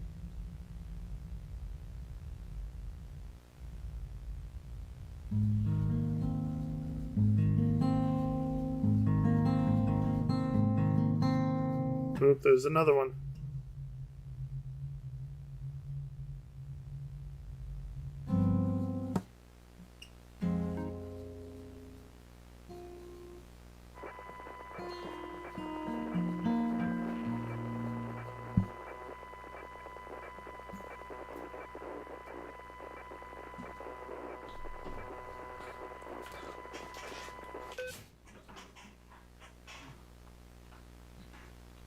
How are they sending it out?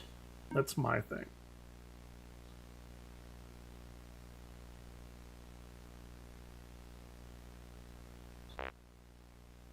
Hello, world.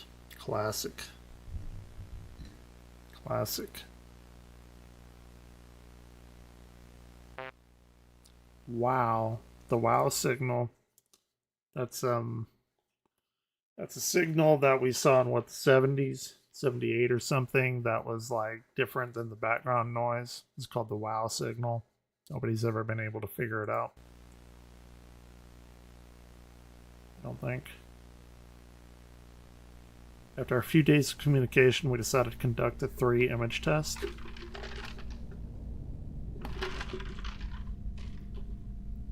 Test asked them to provide us with 3 images, one of nature, one of a dog, and one of themselves. Nope. Nope, don't do it. We received the following images. This is pretty good. Nature, okay. Got some trees and a mountain. A little bit of mountain action back there.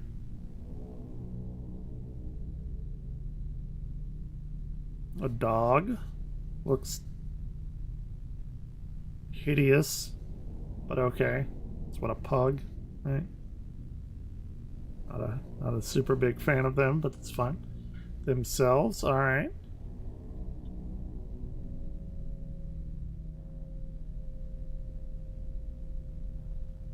Ryan, what are you doing? Having passed the test, we propose collaborating with them to enable travel between our universes. They agreed. You fucked up. It's like the worst Tinder date ever. Send me a picture of your house, a dog, and you. Okay, let's meet up. No.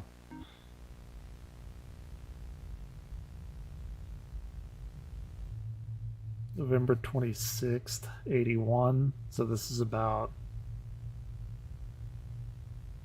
Like nearly 2 years? Okay, we got another universe over here. They want in. They want to in on the threesome. We detect a strange signal coming from a more distant parallel universe. Okay. Like, I'm all in on this. This shit is, like, right up my alley.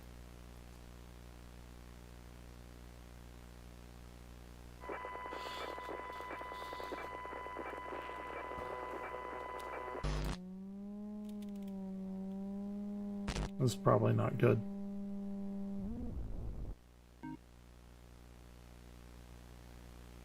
They're gonna do the 3 picture test and it's not gonna be good. Hello? No. Didn't you people read the 3 body problem?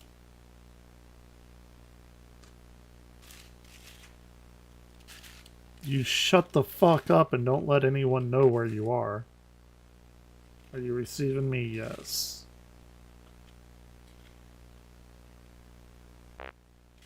Are you human?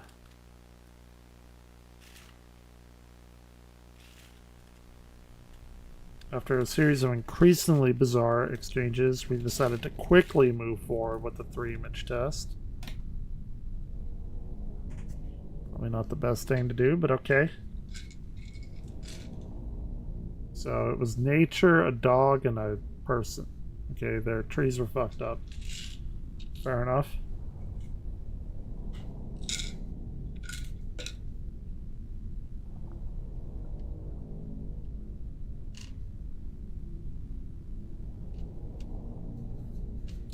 Okay. It's a sleep? It's a sleeping dog? Alright, well that's not good. Connection to the world is immediately terminated. Yeah, you don't fuck around with shit like that. 3 body problem, people.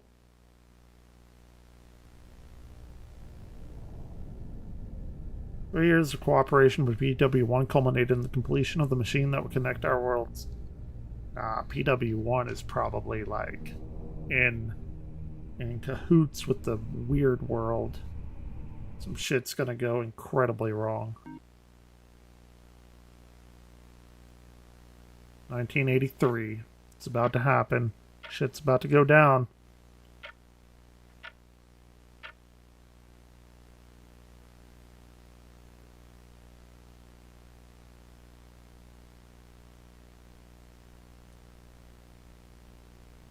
How the fuck like, we can't even teleport shit in our own universe. How do you think we're gonna connect to another one?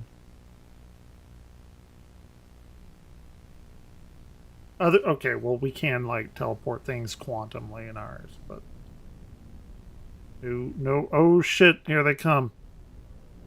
They're playing Missile Command on Atari. They're gonna intercept it. What is that? It's not good.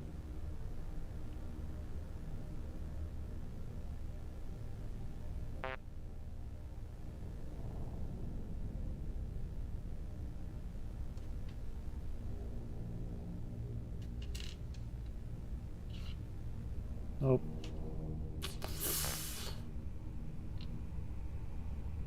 Why did the connecting...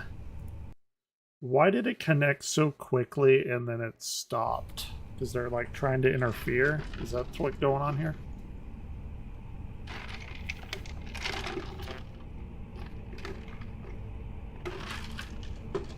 Nah, you're gonna fuck up. Y'all are fucked.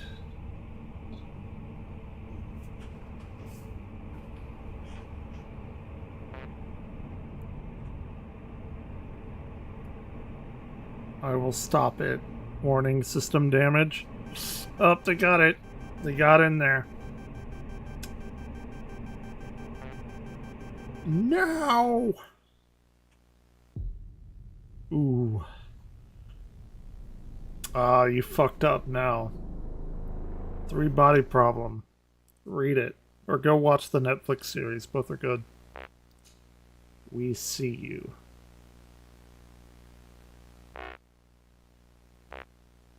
The doors to your world are open.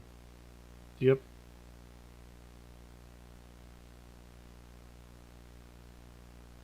fucked up. Dark Forest theory, people. And I know that they know about the Dark Forest theory because that shit was introduced decades earlier.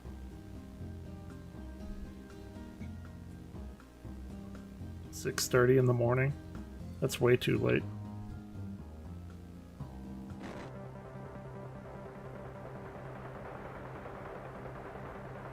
Okay, cool. I'm like totally in on this, by the way. This is right up my alley.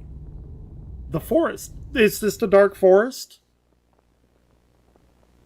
The like solution, one of the solutions to the Fermi paradox?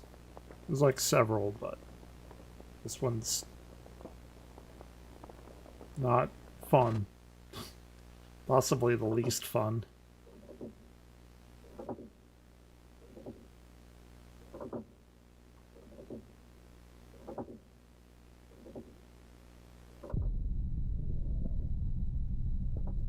Alright, that's what we started with. Northern Alaska sent shockwaves through the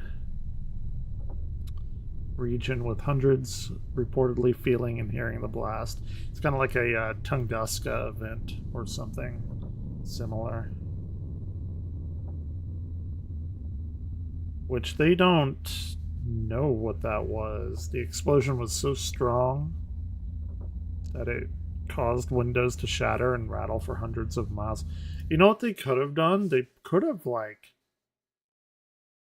tied this to the Tunguska event. I mean, it's in the same, like, region, quote-unquote, in northern Alaska, and Tunguska event was in northern Russia. And that, like, is a thing that happened that nobody, like, really knows. They want to say it's like a comet that exploded in the sky. Explosion has also caused widespread television interference in the region. Sure.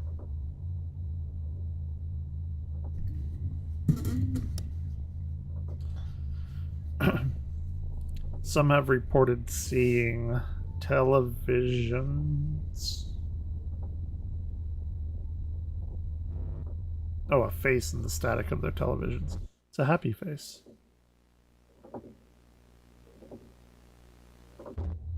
There it is. I remember what that used to look like. Hello, world.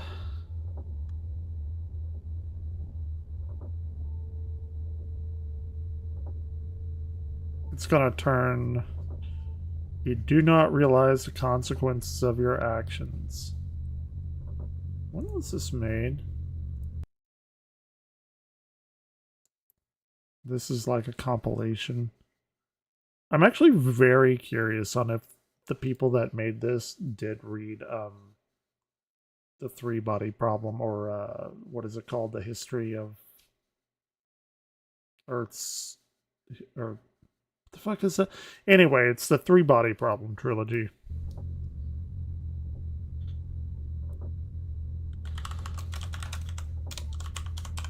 Why can't I think of the whole series name? We will not interfere with what is coming. Yeah.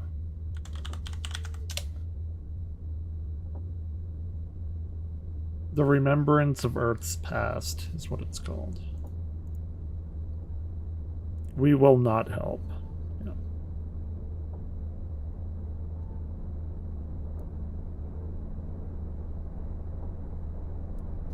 This is not a warning.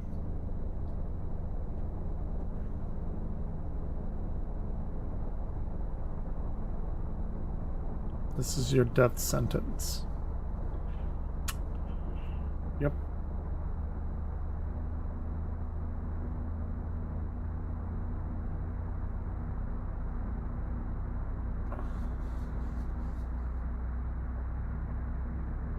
We will watch you suffer.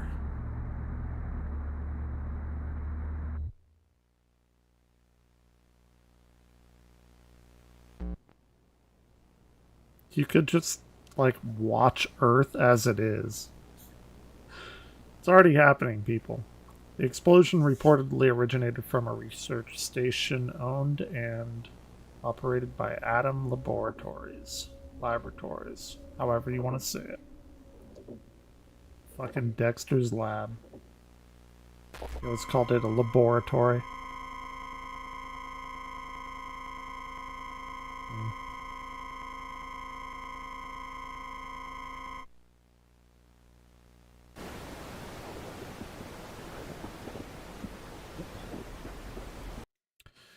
They're actually, I want to say, good in doing what they did, because if you play like the emergency alert system, EAS, that's, I've heard is like actually against the law to do that, to make like videos and stuff with that in it, but I don't know if anyone ever enforces that. Anyway, interesting. United States federal government is issuing a mandatory evacuation order for the entire... Okay, I think we've seen this. Yeah, we've seen this one.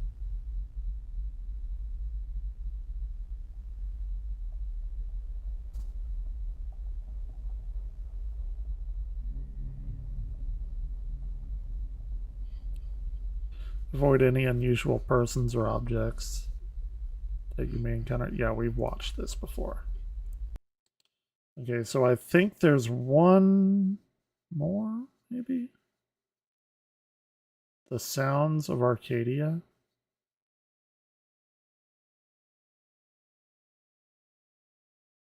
Oh, we've watched them all. Okay, that was cool. I really like that. I've come across Arcadia before, but I never watched all of it. I think I came across this... Yeah, this isn't very old. It's like a year old. I think I saw like the Midnight Safety Guide, and that was it. Because this would have been in June of 2023. So maybe the Crying Cave I saw back in September or October when I really like dove deep into this stuff. Let's see, there was another one that it flicked me to that I went back and I watched all of these, but it was something else. Atom Laboratories. This one's Stone Cold. Let's see what this one's about. This is 28. So this is the full series. They have about 10k subs. I'll sub to them. So this is like a all said and done kind of thing, which is very cool. So I really like the Arcadia thing. That one has very, very high potential.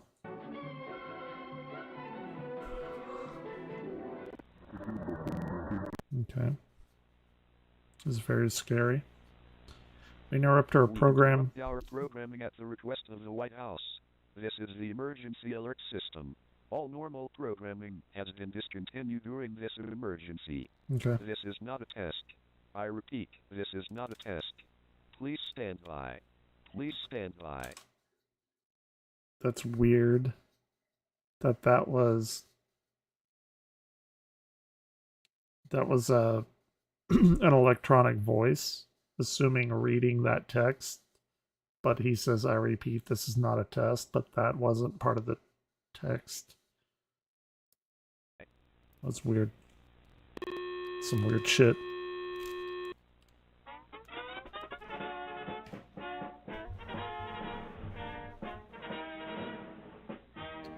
This is a national emergency. Okay. During the past night, we have received multiple sightings and reports of so-called demonized. We have been fighting hard to eliminate the virus through sanitation and quarantine of the infected. With severe losses among our ranks, we have resorted to cleansing the contaminated of our country. Removal of the unfortunate.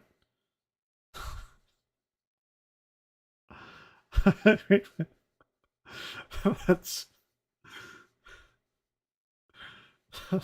I don't know why that's funny, but that's fucking hilarious to me.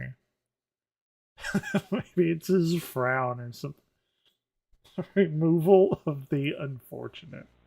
Please pay attention to this message during the next few minutes at all costs.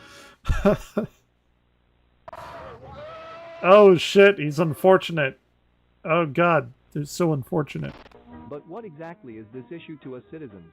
For now, we, and all official announcements that should follow, will refer to the viral infection as the Medusa virus. Okay. The Medusa virus All is right. spread through direct, sustained eye contact with the infected persons. As of the current moment, we have not been able to conduct any tests relating to the pathogen That's why. That's why you see people staring at the ground and shit. Like me. Everywhere I go. or virus. What should you do to help out? Telephone lines should only be used for absolute emergency. This does not include communication before certain death.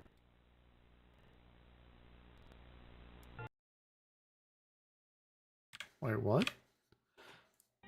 Telephone lines should only be used for absolute emergency. This does not include communication before certain death.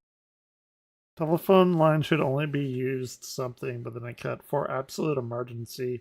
This does not include communication before certain death. So if you know you're about to die, you can use the phone to be like, hey, I'm about to be noped out. So yeah. Gotcha.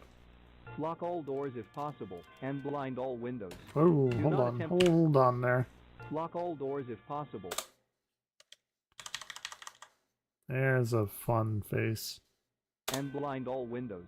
Do not attempt to go outside, and do not Stay inside. attempt to Okay. help the infected. When in close vicinity of an infected That's good. individual, keep your head down. Little bit. I'm not a big fan of like Mandela stuff. I know it's like everyone's favorite. But it's a little bit, not a lot. And do not attempt to look at their eyes. Avoid human interaction at all costs. Do not attempt to blind yourself. Wait, what? Do not attempt to blind yourself? I mean, to be fair though, if the virus spreads through looking at people, just saying. Why would you? I'm just saying that it would be a proper thing to blind yourself if that's how the virus spreads.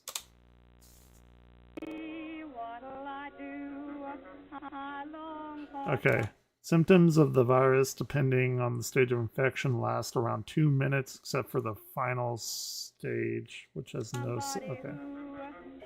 Contamination through eye contact. Yeah. The eyes and eye area will start to swell, and pupils will expand abnormally large. The infected may experience heavy sweating, nausea, and pain in the upper facial area. You know, that's like every gamer trying to smile. So. It's what happens when gamers like look at other real people. They start sweating. Their face tries to contort into a smile, which nobody's ever done as a gamer. Tests have included that the virus can be eliminated at this stage through the surgical removal of the eyeballs. Okay. Also lost. This is describing gamers. The infected will be permanently blinded. Subjects in this stage... Wait, he's going too quick. Subjects in this stage will experience extreme pain and near paralysis. Vertigo, okay.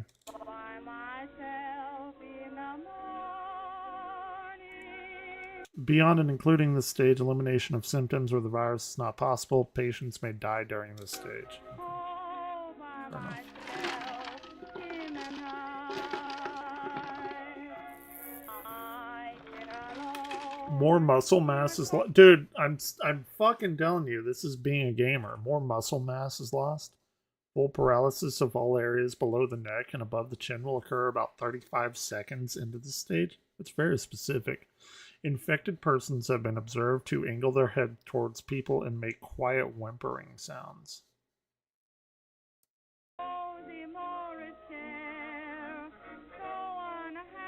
Sure. Why not?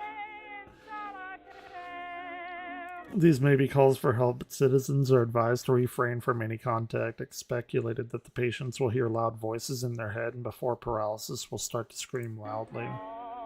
Sure.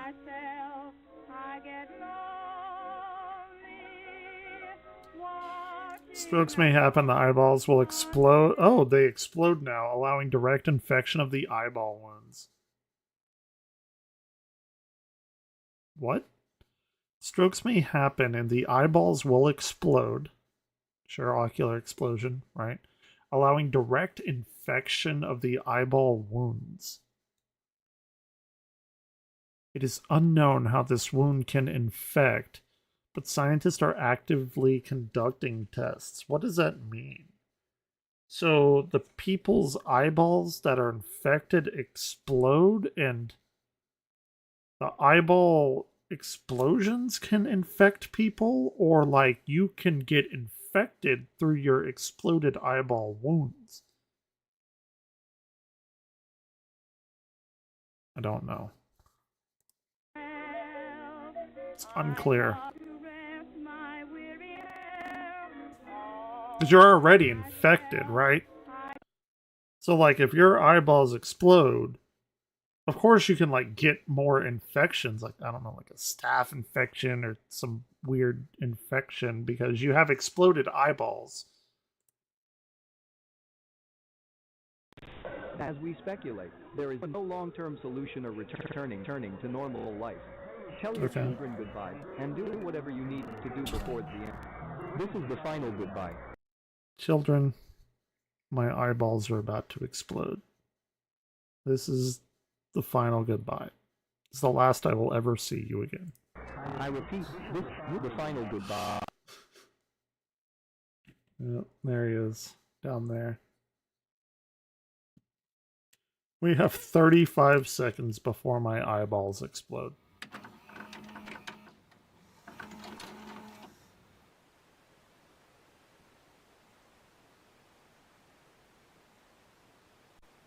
Yeah, it has a weird neck.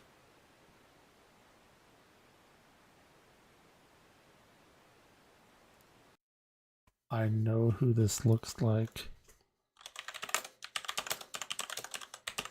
I will show you. You know who I'm talking about. I know you guys know. Or whoever's here. No, that's not what I'm looking at. It's that one girl. It's like that black girl who's like, what? And she's holding out her hand, but her neck is like ridiculous. Everyone's seen that meme. I can't find it. God damn it. I just saw it earlier today on Twitter.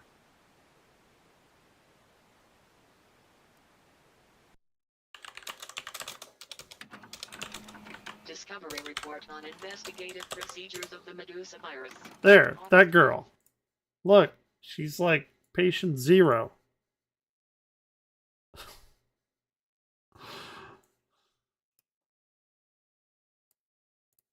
Okay. 1998. Report submitted by Her eyeballs are about to explode. Virology Lab of the United States of America. All findings and results shall be kept confidential, unless pardoned by the President of the United States. 1988, I was 2 years old.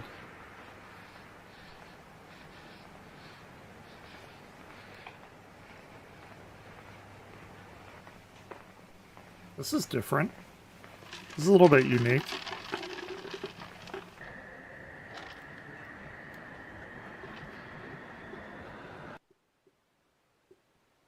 Okay.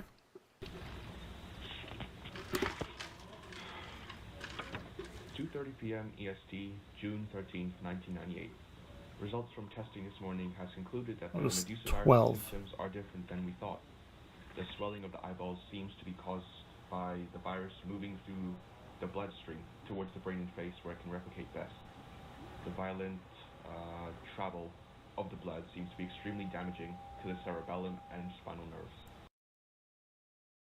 The violent travel of the blood.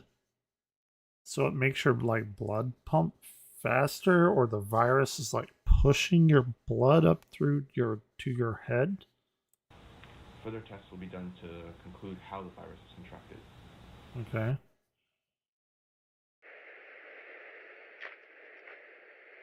It's a little bit interesting. A little bit different.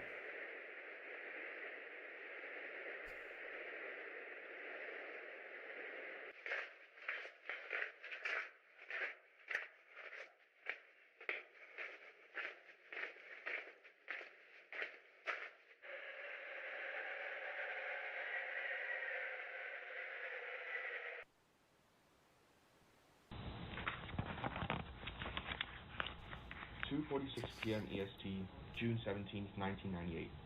No information has been found about the transmission of the virus. We believe it has something to do with eye contact activating the amygdala and causing a sense of threat, which somehow allows the virus to enter the body without being noticed by the immune system. Okay. A test will be completed later today among the frozen corpses to see why this is. It could be like rabies or something. Like rabies is a fucking terrifying virus. If you have it, you don't know that you have it until it's too late. And there's nothing to do about it. It is fucking horrifying.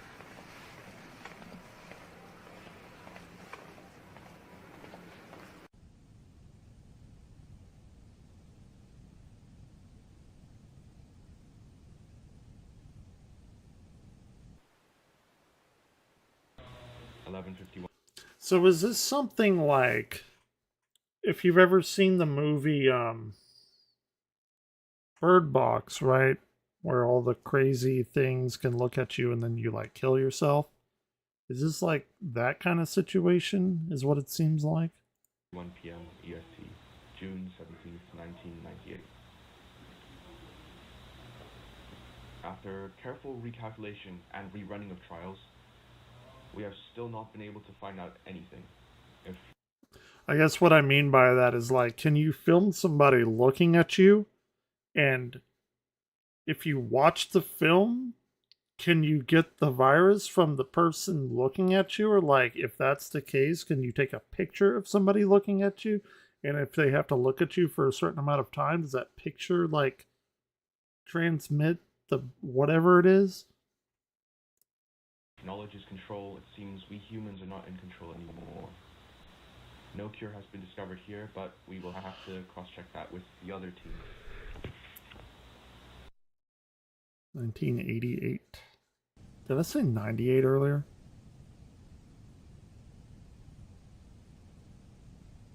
If I did, that was a mistake on my part.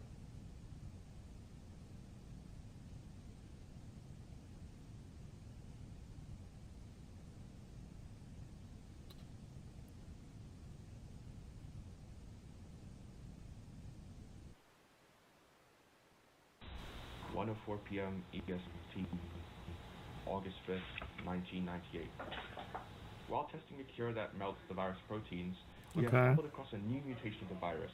Good. The strain seems to be much lighter than the previous one and has evolved to be transmitted through the air.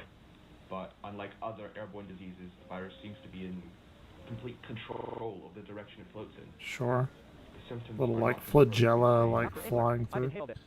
The seal wasn't gas-proof.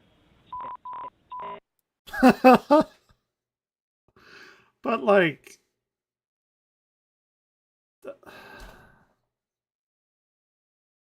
so it traveled through like people looking at each other, which seems to be much more deadly than like an air virus, right? Guy's like, shit, I inhaled it. Shit. Yeah, you fucked. We interrupt our programming at the request of the White House. Okay. This is the emergency alert system. All normal programming has been discontinued during this emergency. Okay. This is not a test. I repeat, this is not a test. Please stand by. Please Again, stand by. That's not... Okay, whatever.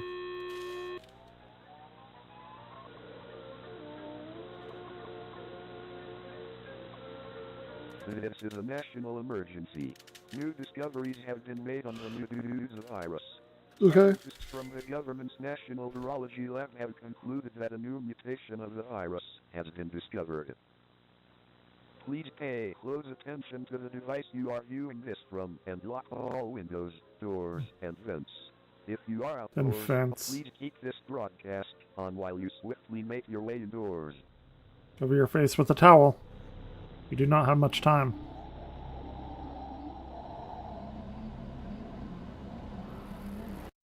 The new mutation allows the virus to transmit it through airborne methods in the form of a thick orange. Refrain from deliberately sniffing the air. What the Allows the virus to transmit it through airborne methods in the form of a thick orange gas. Do Okay. not inhale the gas and cover your face with a wet towel when you can. The government will provide advanced filtering to the air conditioning systems to keep a supply of air to all. Man, we got PBS, Telemundo's in here, Univision, the CW. Oh, this is complete. Oh, this is the thing that's taken me out the most. CW wasn't around then. We had UPN and WB. Those merged to become the CW. Nobody ever talks about UPN. All households.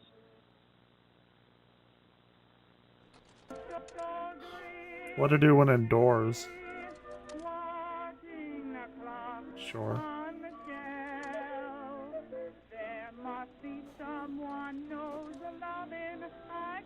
Turn on air conditioning systems.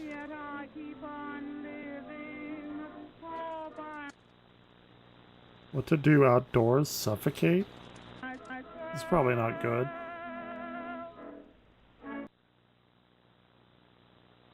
Okay. What does the new mutant do? The gas has a strong new smell of mutant. pie or cake. Once the gas is Come on! How do you resist the smell of fucking pie or cake? smelt, it can cause a strong feeling of nostalgia and the loss of self-control, similar to being drunk. The infection. You're telling me that I get to relive my happiest memories with pie and cake, and like I don't know, and I'm drunk off of nostalgia, and then I get to die happy? Where the fuck is this Will be gas? attracted towards the smell and will follow the trail of smell unconsciously. You will lose complete awareness, and victims may experience the replaying of memories involving the smell. Oh. Sad or prominent memories. Well, that happens anyway. I'll still take it for the cake. Victims may The appear cake to be smell. walking around normally, but they are beyond saving. As the victim walks towards the origin of the scent, more and more of the virus enters the respiratory system, eventually Sure. producing the same effects of the first discovered strain of the Medusa virus. Oh, okay. Okay, well, okay, we get our eyes exploded. I'd rather not have that happen. The exploding eyes. Suffocation will occur. If you see someone walking around drunkenly through I the don't know. window, humming or murmuring, alert authorities immediately and refrain from watching their death. Refrain from watching their Avoid death. exercise or any activity requiring heavy breathing and stay isolated indoors. May God help. Avoid exercise and stand. This is gamer. He's talking about gamers. Have cake near them. Eyes are all bloodshot and shit from gaming all night. Help us all. I repeat, avoid God help us exercise all. or any activity requiring that's heavy the- breathing and stay yeah. isolated indoors. May Okay. Oh, God. Now the guy's whimpering, don't do it. Don't do it. Don't do it. He's gonna do it. Don't do it.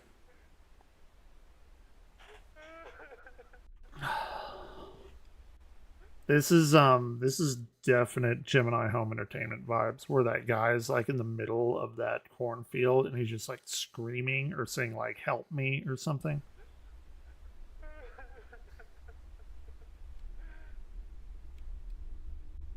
That was like that shit was the weirdest thing.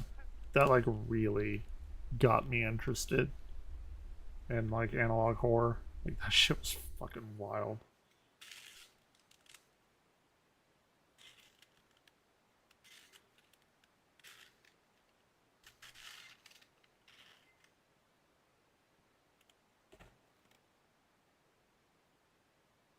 It's gonna be a jump scare.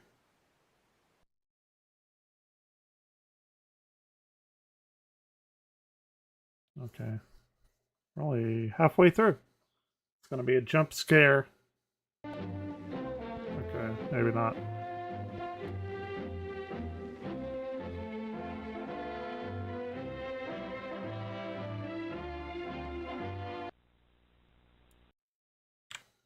The fundamentals of what? The FBI of a double action revolver shooting? Okay, this is paying homage to the local 58. Y'all know what I'm talking about. When shooting at the sky, aim slightly above the target. Although Hold on.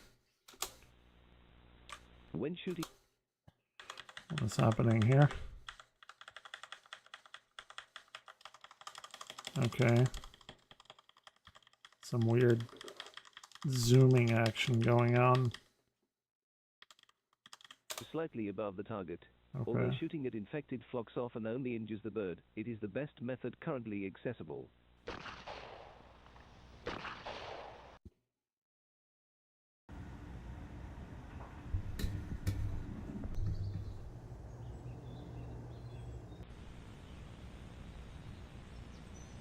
Birds.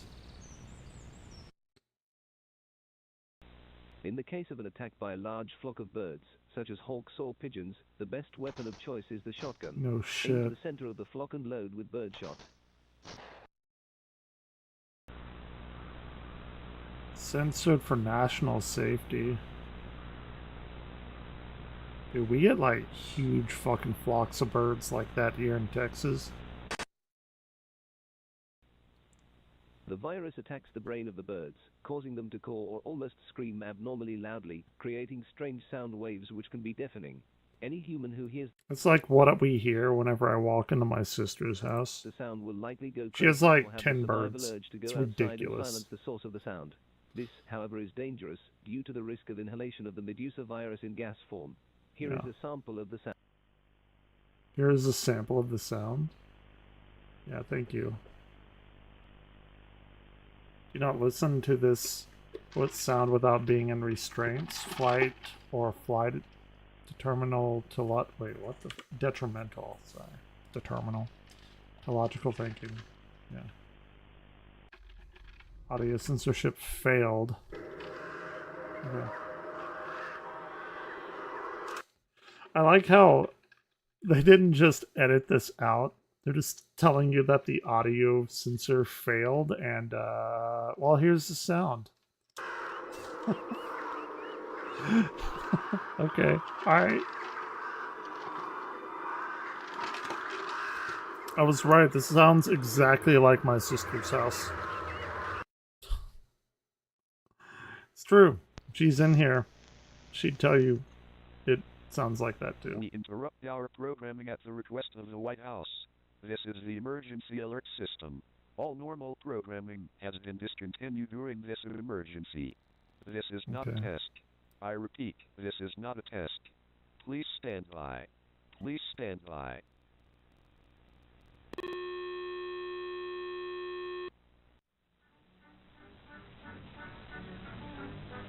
We're getting slowly more and more degraded footage. This is a national emergency. Okay. The virus is now known to infect birds of all types, from sparrows to eagles.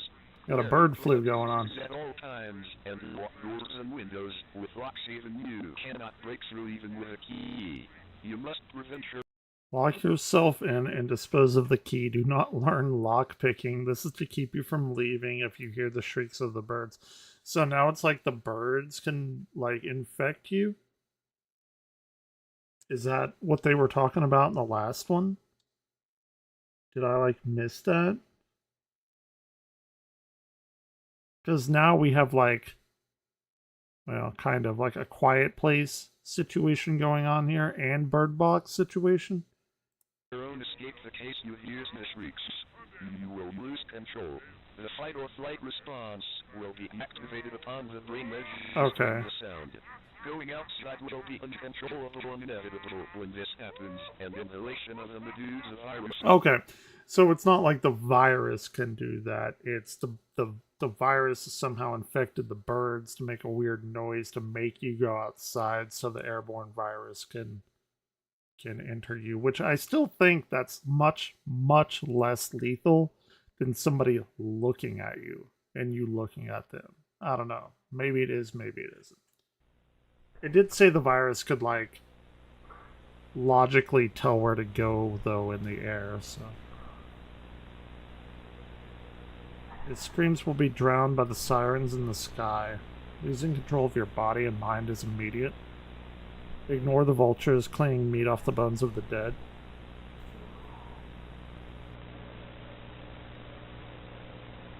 So what is this now? What are we looking at?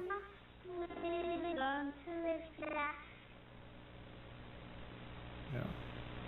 I miss the flying glass outside. Oh, that's still there. I miss the smells of the market. I'm missing my friend who looked into the wrong eye. What happened to human power? This is pretty good. This is pretty good. I can't see the sky anymore.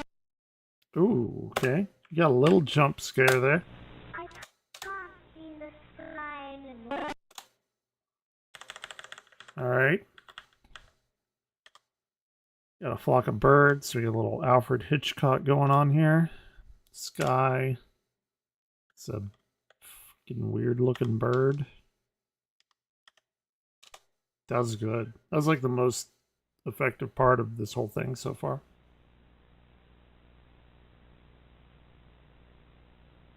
Oh, it's gonna be another jump scare. No, okay. Every time they leave like 10 seconds of blank static footage.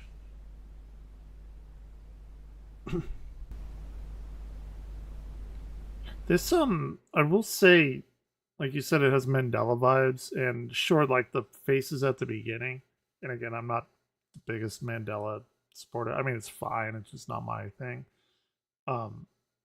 This does seem to have, like, its own deal going on. I don't know that I've seen an analog horror quite like this. I've seen movies like this. But, I guess like the Tangy virus, that's similar, I suppose. This is still pretty good, though.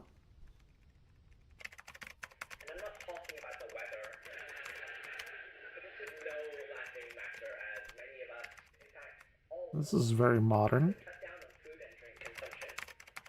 Countries affected by So we've jumped up a couple decades now. Someone is at your door, significant motion. worldwide food shortages. So, like, we locked down the entire fucking planet for COVID. The most unrealistic thing is that life would continue on to produce technology, because this, like, first originated in the 80s. And, like, if they shut down the war, like, I know it's a stupid internet thing, whatever. But still, it's like everything came to a halt except for very few people with fucking COVID. Imagine this. But it's fine. I'm just being an actually guy. Actually hate that. I fucking hate this people.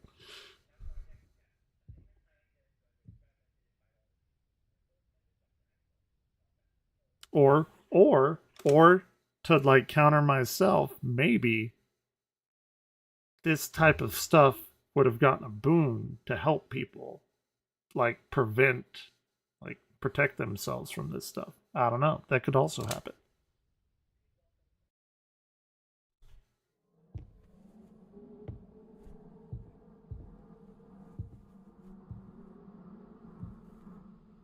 That's a fucking creepy room.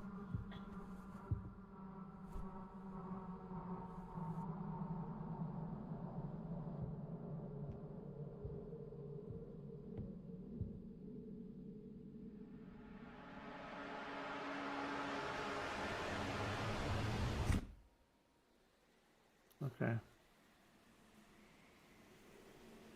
They're gonna get me. They're gonna get me with a jump scare. And I know they will.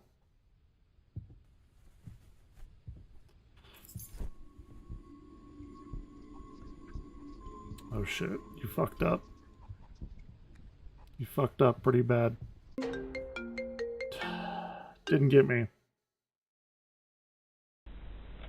Hello? Yes. Bro, why are you calling so late? It's like, what, 9 p.m.? Well, it's 12.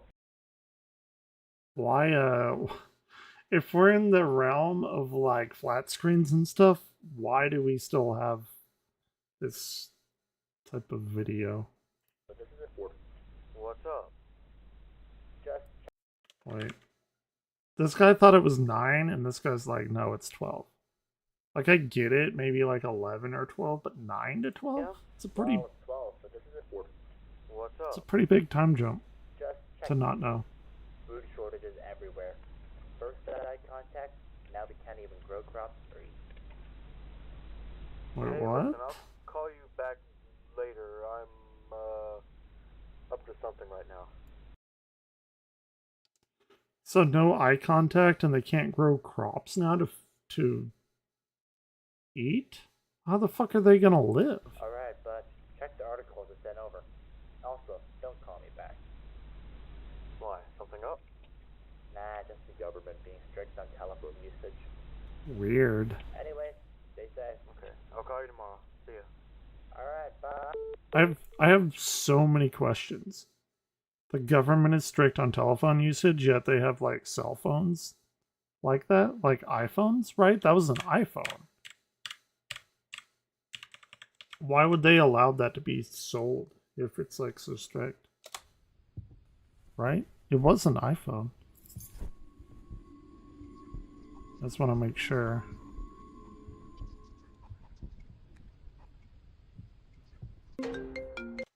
Does it look like... It looks like he's walking like a bird or something. Like, that looks like he's walking like a fucking chicken or something. That is some creepy shit. That is not normal walking posture. It's not even bad posture. Okay. Everywhere. Hey, listen, I'll call you back, but check something up. Okay. Nah, just the government being strict on telephone usage. This is like very interesting. Anyway, stay safe. Okay, I I'll have call you tomorrow. See ya. so many questions.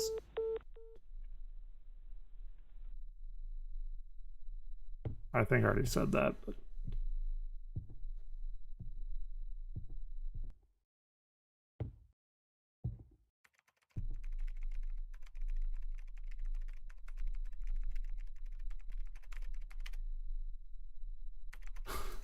I wonder if they have to mandate them to wear like blindfolds that you can like partially see through.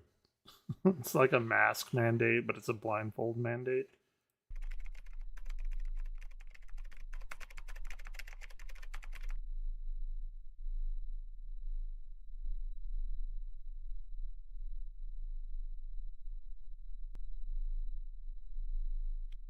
Check out these articles, bro. 1,000 shocked as nationwide food shortages hit. All the trees are dead. Hold on. Hold on, there's always some fun stuff here.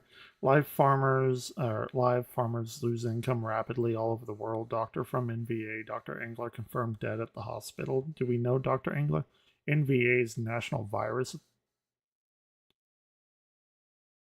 What was it? Authority? Anyway, Mystery vines cover homes in rural Indonesia. Ooh, that's gonna come into play later. New plan set for UK virus extermination. Medusa's virus effect on crops leave local farmers in town starving. Okay, so the Medusa virus has started to infect all the food. So basically, that's game over for humanity. Officials from the English police have confirmed sightings of a strange black sludge, which seems to limit crop lifespan. It's unclear if the sludge is safe to touch, but it's advised to stay away and remain indoors. George Mira, 26, arrested for cannibalism. Oh yeah, that'll definitely happen. Many consumers have voiced their concerns since many citizens are unable to survive without food imports or groceries. Yeah, well, that's what I hear. You need food to survive. People tell me that all the time.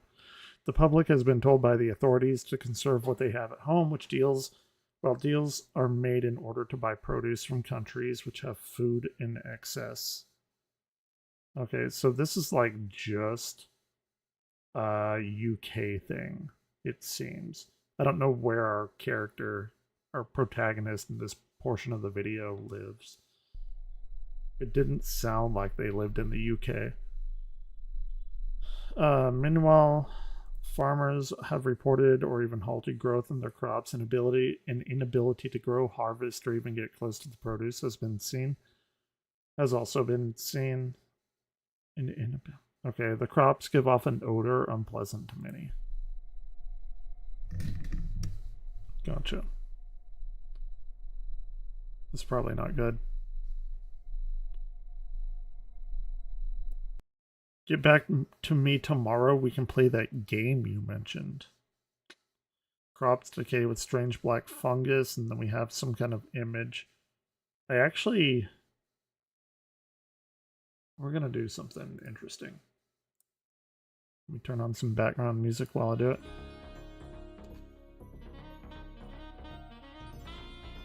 There we go.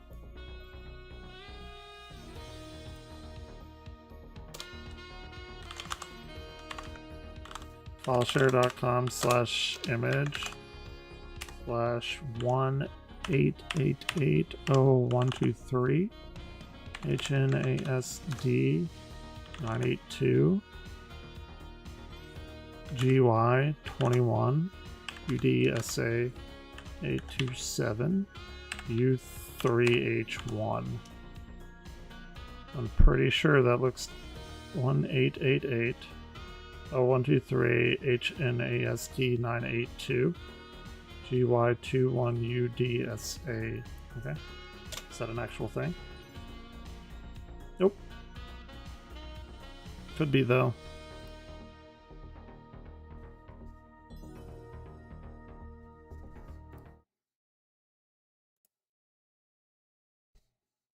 Hey, I'll try to go in depth with these things. I gotta differentiate my stream from other analog horror streamers. What the f was that? Hold on, I was getting back to my Twitch. Cannibalism takes over streets of Thailand as many struggle to eat. Let's pray for safety for everyone. Is that it? Oh, that's okay. Let's see. What is that? A tweet? When was this made? Oh shit! This is a compilation. This was before Elon. March. Okay, 2020. This was like right before Elon bought it. Like a year before. Didn't he buy it in like 21? Someone breaking in the window? Oh shit.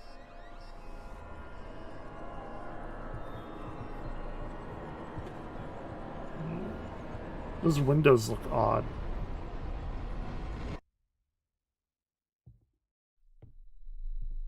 Nope, here it is. It's coming. Jump scare. Oh, there it is. It's ready for it.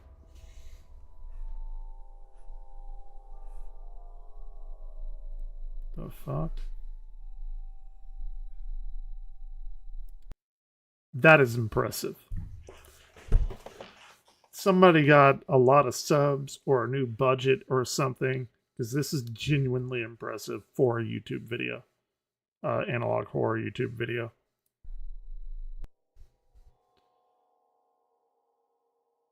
And he's walking weird too. What the fuck is up with him? That was very impressive.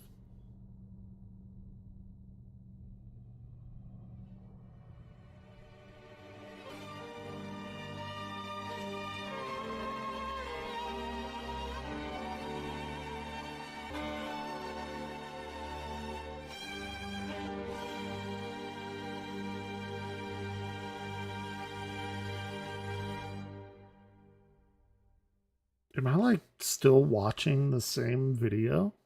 Like the rise in production was staggering.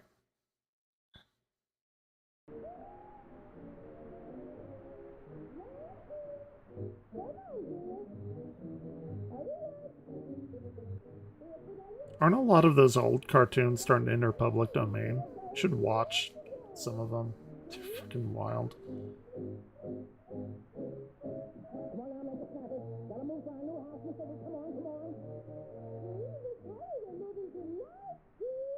So that's him watching? Is that the dude that got attacked, or what the fuck is going on?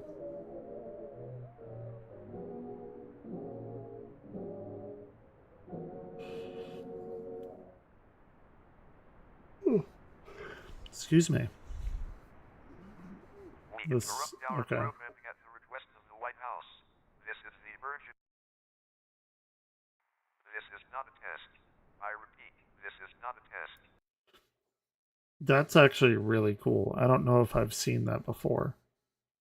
But like that's obviously the thing that we've seen earlier, but it's from the view of the person in the house seeing it actually on their TV. That's kind of cool. Please stand by. Please stand by.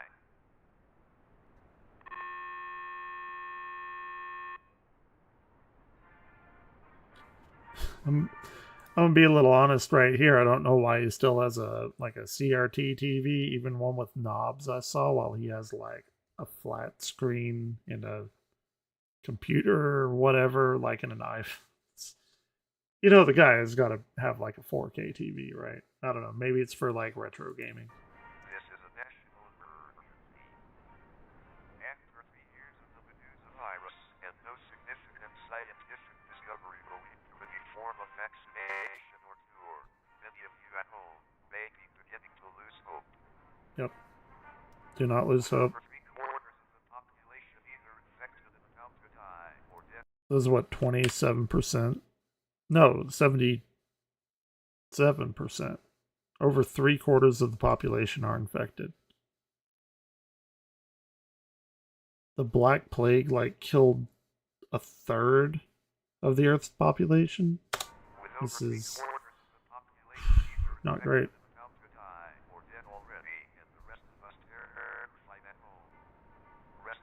Stay calm. Dude, you know, people are so fucking stupid now that even if they did get a vaccine, other people would be like, no, we're going to be mind controlled. I want to be mind... Like, I don't know. They would take the fucking virus over this. People are that dumb. Anyway, sorry. I don't want to bleed in real world shit. Wait, what?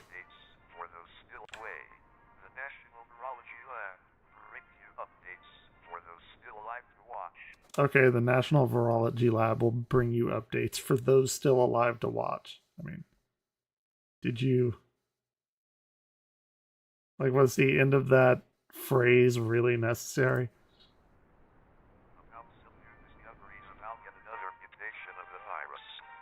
Another mutation. Okay.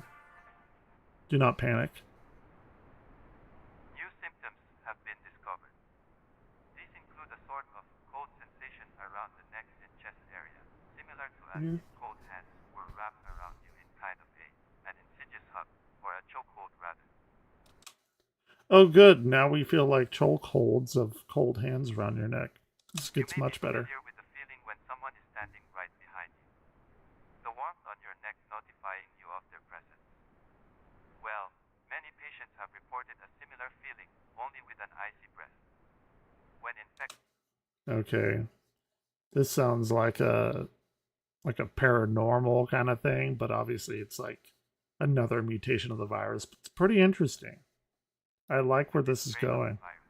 Nicknamed Med-805, paralysis that is much slower than patients seem to be, well, in a state of horror and panic, although unable to move. Sure, it's like sleep paralysis. This information to those who may remain alive. May God help us all. That's what I'm gonna say. Like every time I end the stream, it's like I'll be back for those left alive. May God help us all. Perfect, perfect sign off.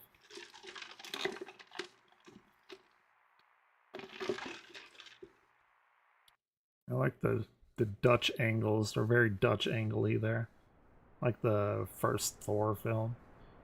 As per recent discoveries conducted by drainage professionals, the Medusa virus has found its way into our ventilation and drainage. This means that the use of aircon or ventilation is strictly disallowed. Like, wouldn't it do that anyway if it was already airborne?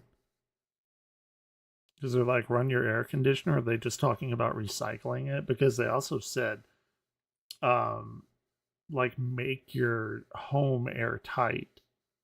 So you're gonna fucking suffocate yourself. An air conditioning unit doesn't, like, make more oxygen. It just circles the existing air. Do not turn on your aircon. If a thick orange gas seems to seem from any drainage, be sure to cover your mouth and tell your children goodbye. Jesus Christ. Lock yourself inside and make sure to consistently clean drainage pipes with any cleaning fluid registered to limit the spread of contamination. If, however, your complex relies on ventilation to filter and bring in fresh air, I'm sorry. Clean your pipes and restrict AC usage. Stay Medusa free. How? And we're like nearing the end.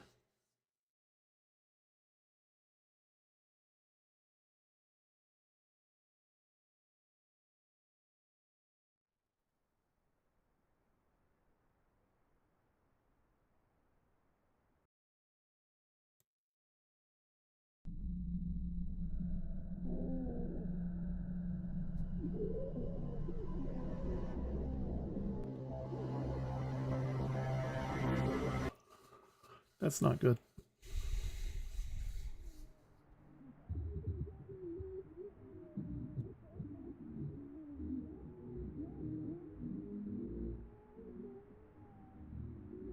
Oh, what popped up down here? Oh.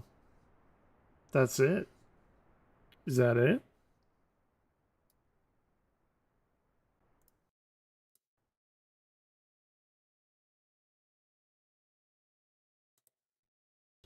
Is that like kind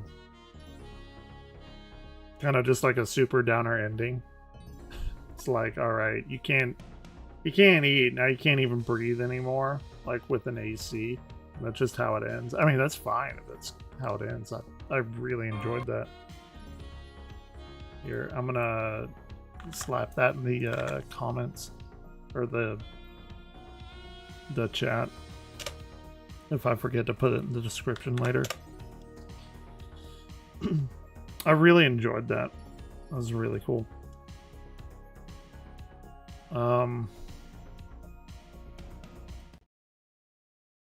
So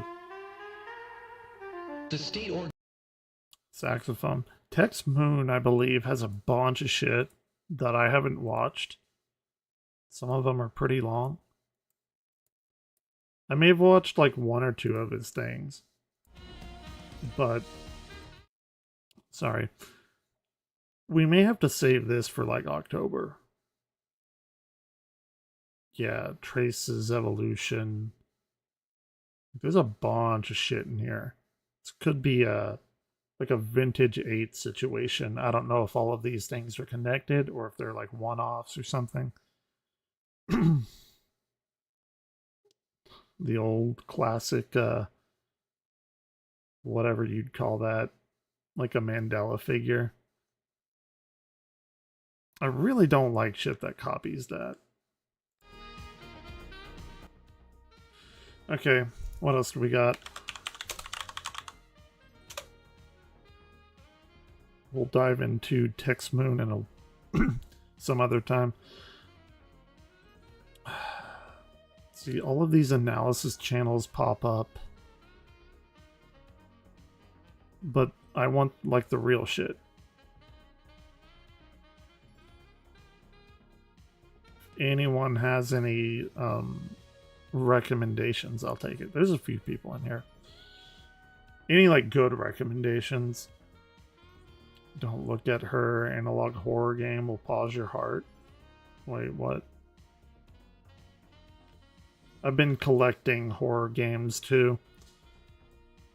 I tried some kind of indie game called, where it is, Poltergeist Watcher. I played like a little bit of it last night by myself, not on stream. It's pretty, it's not much, but it's pretty interesting.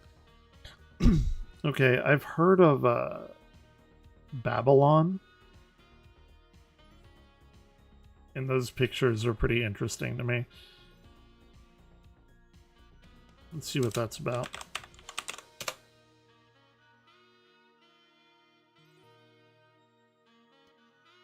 I think that's pretty fucked up that if you type in the analog horror, somebody's video pops up before the actual source video. That kind of bothers me.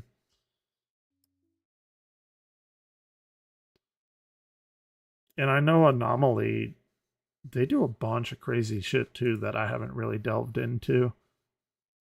Like, they crank this shit out. So I don't know. We'll see.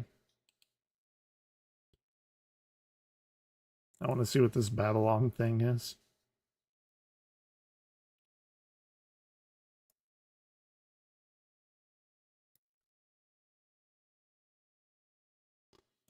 Oh wait, this is actually lore. This audiovisual recording was prepared for the new personnel joining the investigative team of the Department of Space Simulation in the year 2023. The material is exclusive property of International Convention for Space Safety. I don't... Wait. This audio... Hold on.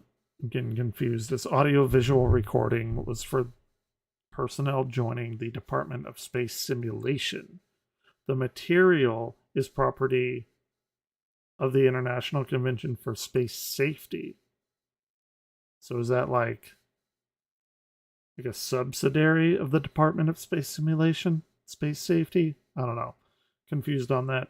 Composed of the governmental scientific agencies of the United States, Canada, and France, dissemination is subject solely to historical review purposes. Its replication outside the blah blah blah is prohibited.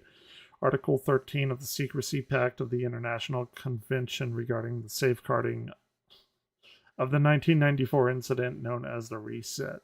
That was a very long string of words. All right, let's get on with it.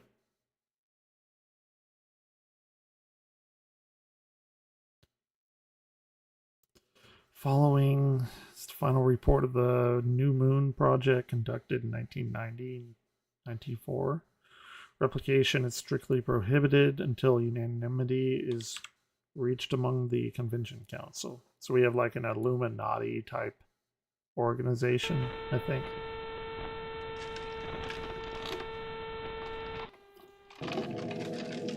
Also, I have to call bullshit on this.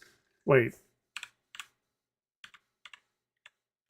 Okay, this was between 90 and 94. Alright. I was gonna say, like... no, this ain't in 2003. 23. Okay. New moon. Let's go. I fucking hate the moon. Like in real life. I'm not a big fan. 68, okay. Recently formed Space Security Department.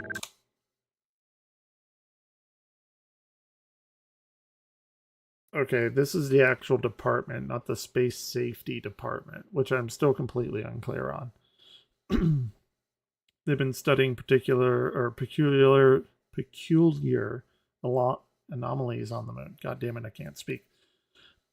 Okay, so we have a moon situation, which immediately makes me think of Local 58. Taking into account Soviet intentions, research the natural satellite, plan to reach the moon, had no mere military or ideological dominant intentions. American scientists wanted to send an exploration mission to the far side of the moon, where it's suspected that a rift was forming that in about 100 years could cause natural satellite to crack and lose its orbit around Earth, I guess. Okay. And when are we?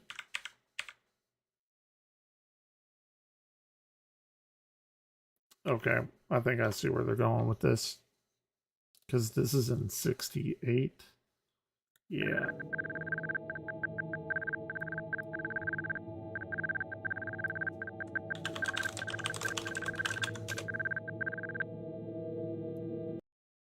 So it's widely known that in the first moon landing, there was like a bit of time where they couldn't like send and receive radio. They were like quiet, like radio quiet or whatever. I believe it's on the first one, the first mission. And so like a lot of movies, and I'm assuming they are doing it too, they like take that downtime, that like quiet time, and they're like, oh, we went to the moon to find like aliens and Transformers and what is it called? Dark of the Moon.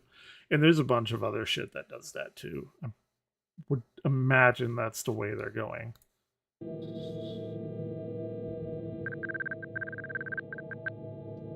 Okay, in 69.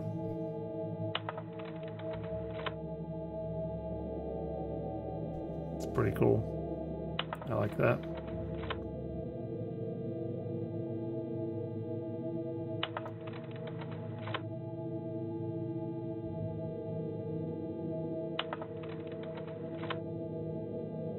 Okay, very cool. Cool. Is it like getting wider or not?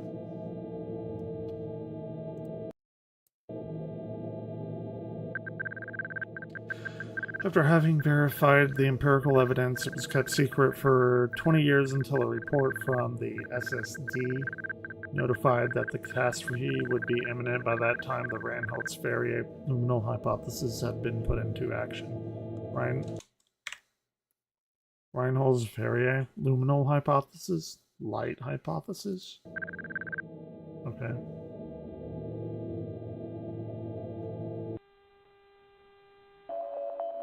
In this way, light could play a fundamental role in gravitation. Oh shit. Start bringing space into it. Let's go. Alterations. The Reinholz-Ferrier luminal hypothesis has proposed a revolutionary idea.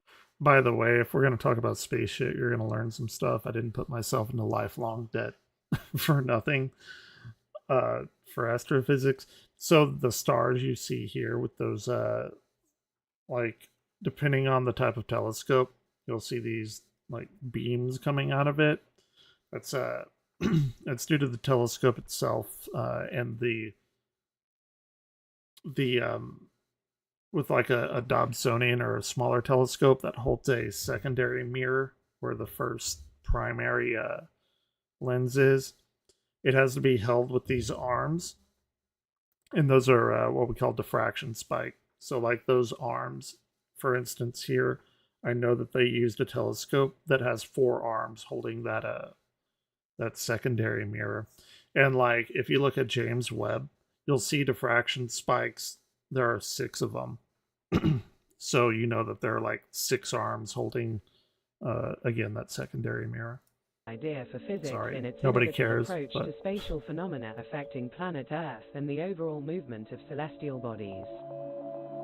Light is the energy of motion. Let me hear that again. Physics in its innovative approach, a fundamental role in gravitational alterations. The Reinholz-Ferriluminal hypothesis has proposed a revolutionary idea for physics in its innovative approach to spatial phenomena affecting planet Earth and the overall movement of celestial bodies. Okay. Light is the energy of motion. This hypothesis suggests that the Earth is influenced by the Moon not from a traditional perspective of gravity, but rather that it is the sunlight reflected from the Sun that causes the majority of these phenomena.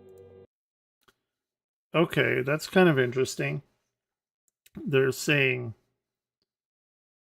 I mean, I would imagine, I actually have never even thought about that. But like, light is deflected by gravity, right? We have this thing called gravitational lensing where light will curve around incredibly massive objects. So, and because of that, like, light, that was proven by Einstein back in what was it, 1906, I think.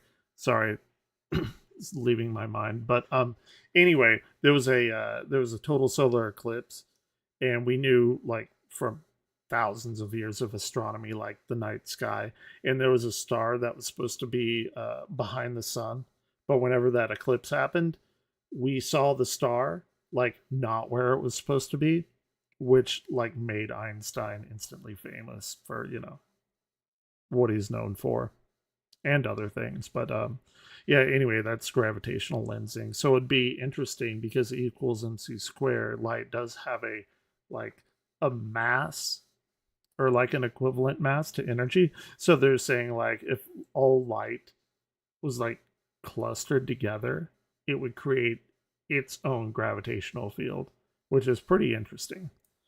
Doctors Jürgen Reinholz and Luc Ferrier propose something difficult to imagine: a planet without its natural satellite. Sure. If we didn't have the natural satellite, women probably wouldn't have monthly periods. That's a weird thing to think about, but I mean, yeah.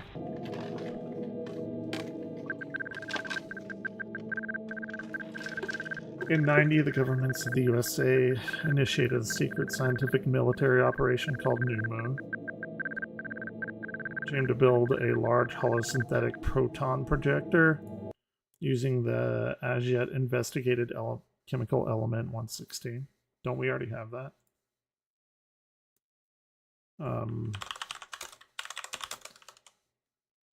I think we're up to like 120 something now. Particle element 116 is called livermorium. LV. Interesting. So what do they want to do? They want to build a large holosynthetic proton projector. A large holosynthetic. Like a hologram.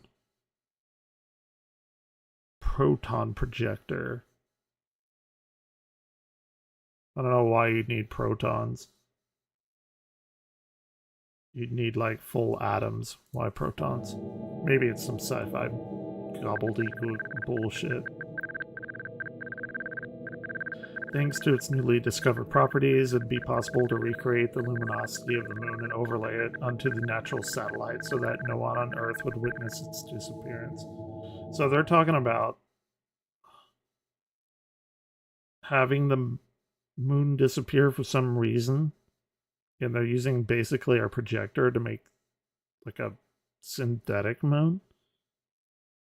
And since light could cause gravity, that light from that synthetic moon would produce the effects that we know of that our real moon produces with gravity, like tides and, you know, whatever have you.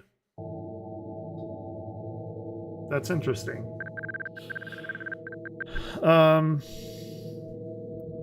Element 116.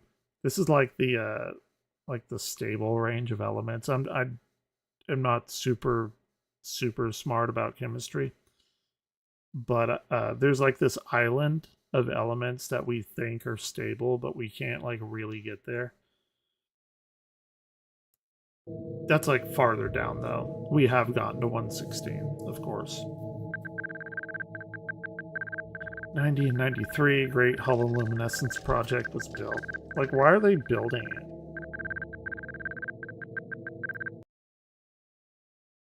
Like, the only reason that they would be building it is if the moon disappeared. I guess it does have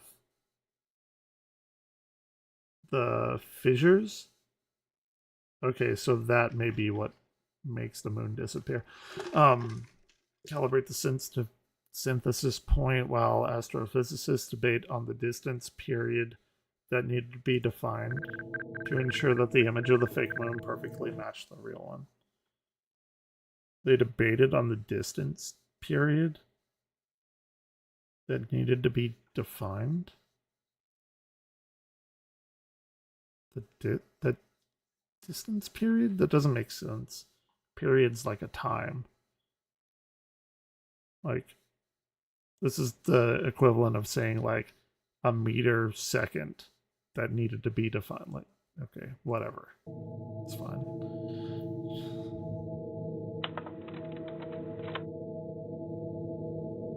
Cool. Impressive.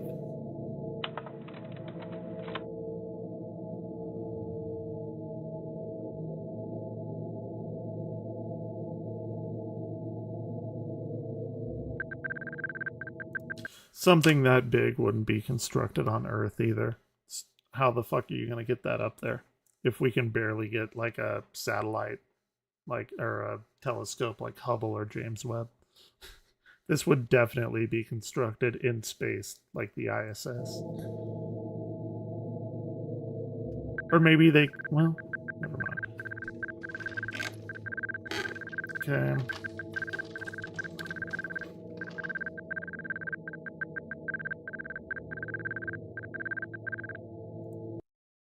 Okay, that's a lot to take in. March 94. Okay, we got the projector test. And they needed to relocate to a large hangar. Vancouver to be assembled with 5 luminescent cannons. That doesn't mean anything. That luminescent cannons is like literally a laser, but whatever.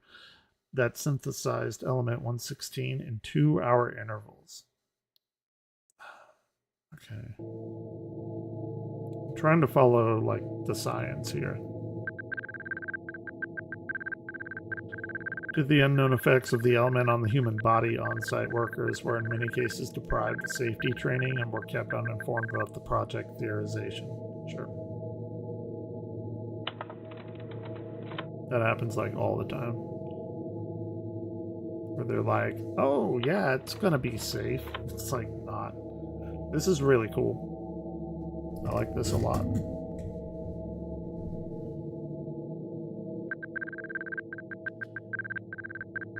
Okay, they projected it onto the northern forest. They could verify that the projected image slightly deformed surrounding trees and exerted a gravitational force consistent with the expected proportion of the moon in its natural state. That's actually really fucking cool. That's a very cool idea. To like project something and you could see like the trees bend due to gravity caused by the light. That's a really, really, really interesting idea that I can't believe I've never thought of before.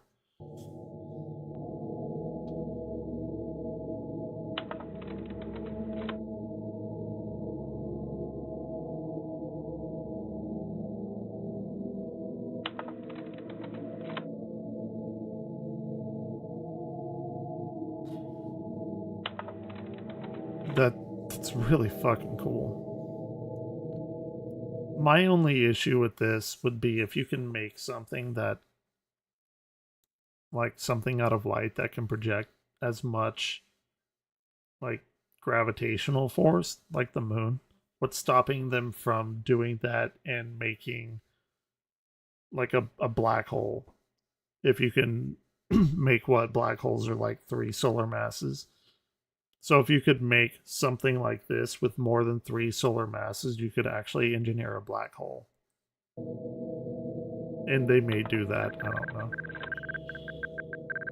That's very cool. This one is incredibly intriguing to me, if not just because of the science. Others entered underwent changes at the molecular level and their components became impregnated with the element 116 and radiation. So like 116 would have to decay to put off radiation itself to affect it in the way that they're saying changes at the molecular level. Okay, sure.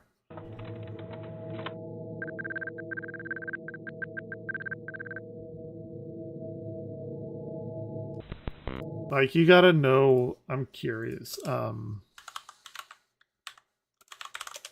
what is the decay rate of that? Let's see. What's its half-life?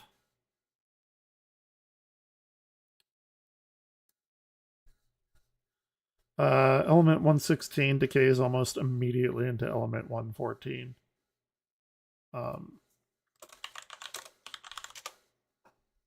Is it like so fast? Okay. Element 116 has a half-life of about 53 to 60 milliseconds. That's quicker than you can blink your eye. That's interesting. So, yeah, it doesn't stay around too long. Final calibration.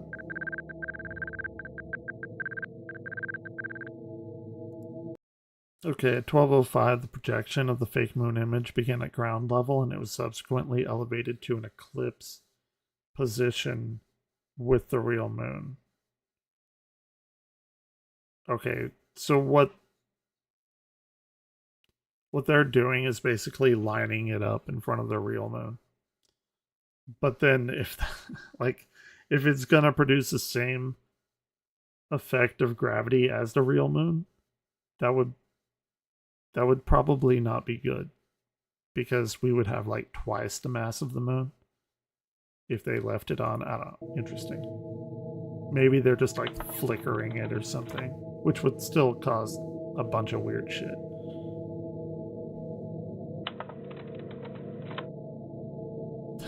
It's really cool though. Bravo on the pictures.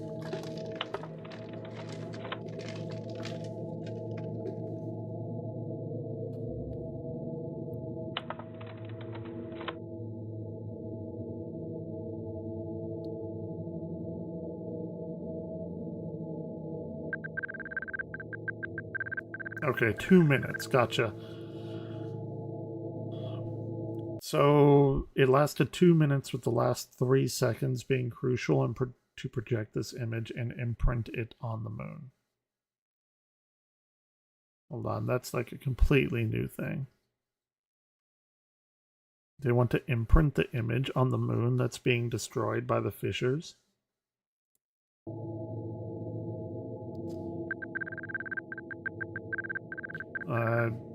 Okay. Photograph of Dr. Reinholz, who witnessed the event from his hotel.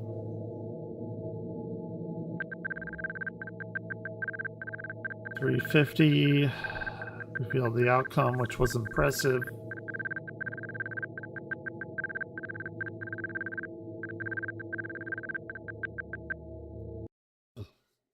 Okay, there's a lot to get through.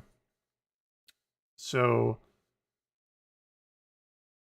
Reinholz revealed that the outcome, which was impressive not so much for its effectiveness in placing a second moon in the night sky. Again, did they place it there, or did they imprint this picture on the moon, like people do with like birthday cakes, where they imprint a picture on the icing? I don't know. I don't know. I'm not following that. Anyway, projecting an image, kilometers in diameter at a distance of 384,000 kilometers. Sure, okay. So they're giving you like, yeah, the diameter and how far away it is. But it was due to a catastrophic miscalculation. So they thought they projected it, and then something went weird, and it happened to be exactly what they wanted. Okay.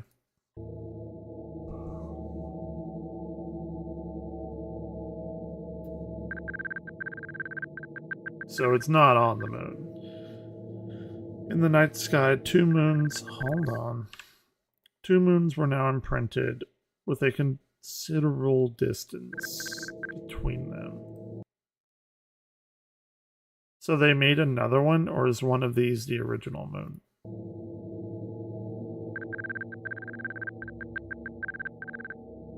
Leading to the automatic implementation of the emergency protocol called the reset, which is okay.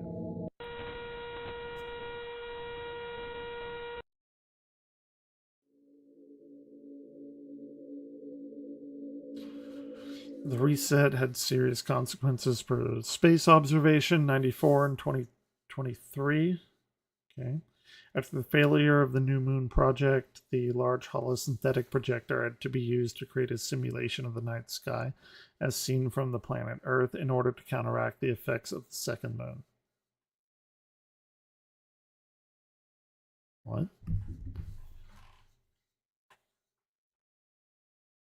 So they made a moon, or 2 of them. What, I'm still confused on that. Anyway, so they fucked up and they had to like do the same thing, but instead of imprinting a moon in the sky, they had to like re-imprint the sky itself. I don't really know.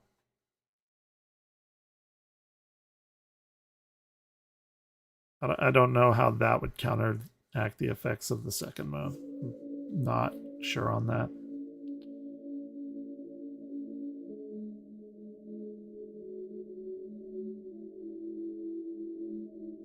Unless for some reason maybe the light coming from the other stars has enough gravity to pull the moon there. So the moon isn't like... this is all pseudoscience bullshit. But the moon isn't like only attracting and doing shit to the Earth, but it's also doing stuff to all of the other stars. I don't know.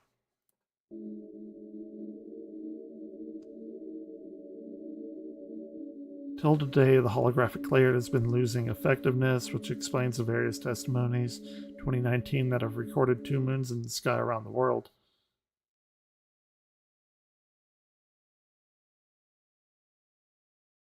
I thought people already knew that there were 2. You're telling me, like, in 94 through 23, people didn't see the moons?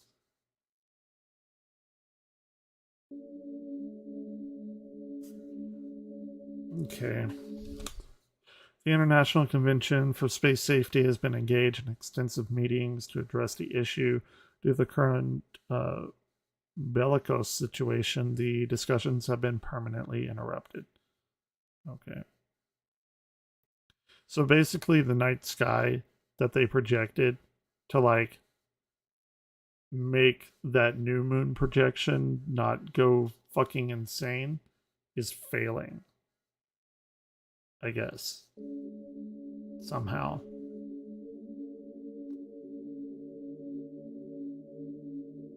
But if you projected the night sky and that's failing, why wouldn't the moon be failing? Because it's like smaller or something than like the entirety of the night sky. Okay.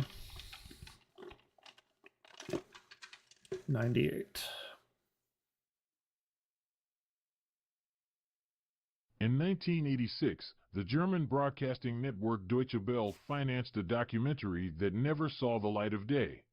Despite the extensive technical team, including astrophysicists, chemists, historians, anthropologists, and archaeologists, foreign pressures were exerted on the federal government to prevent the audiovisual material from being disseminated under any circumstances. Given the events that occurred on the east coast of the United States and Canada in 1996, the review of this German investigative material is of utmost importance in understanding the phenomenon that, due to the technology from the New Moon Project's hololuminescence cannon, was made possible to be kept hidden from the civilian population. What? This is so convoluted.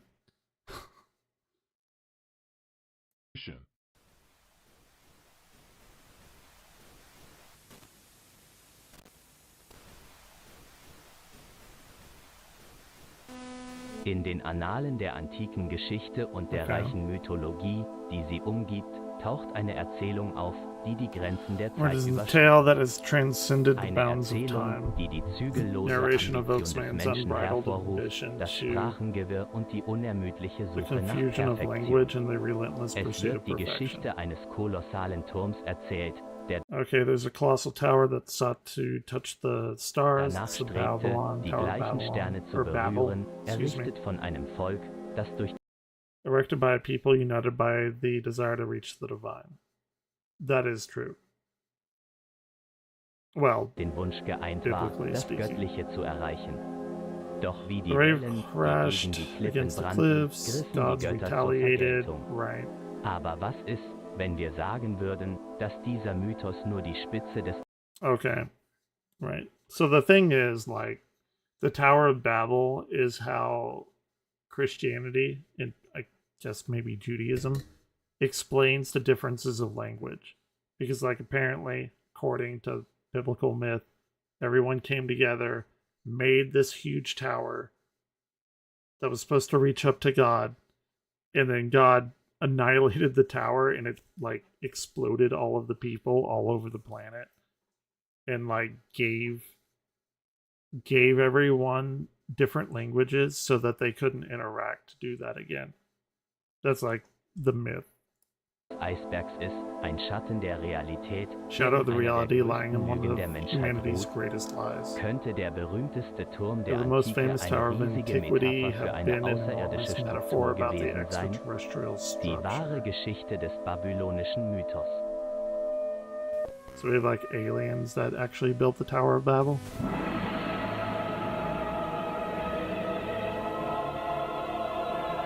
That's that thing from Final Fantasy IV. I hate that. I hate that dungeon. I just beat it the other night. Ist ist ein Production von. This is one production from DW.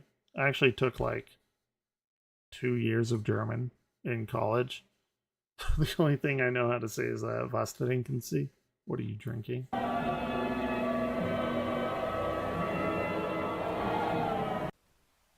Really, that's all you need to know. Okay. NORA, National Oceanic and Atmospheric Administration. Or NOAA, not NORA. This is the eastern coastline. For 4 different days, briefly lingering in the skies over Atlantic Ocean and a portion of the American continent.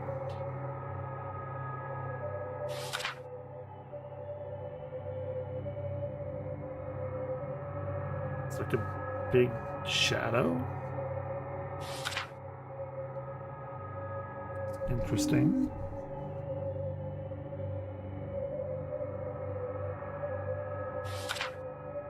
So it's like moving.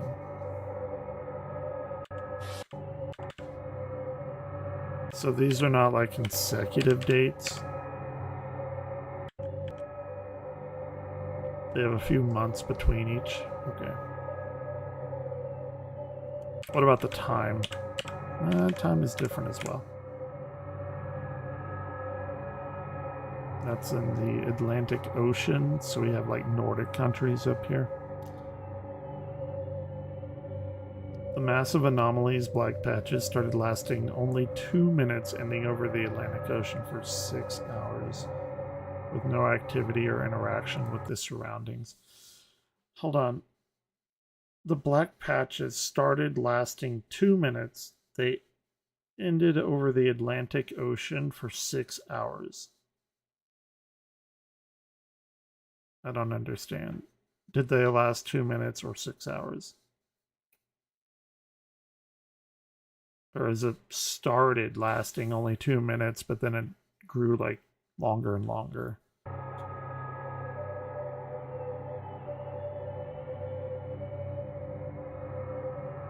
Okay.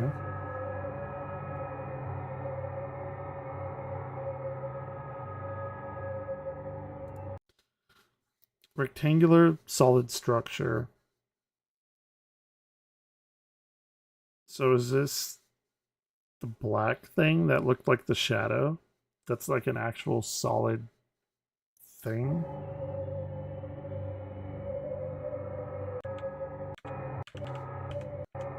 Okay, moving out into the Atlantic shore.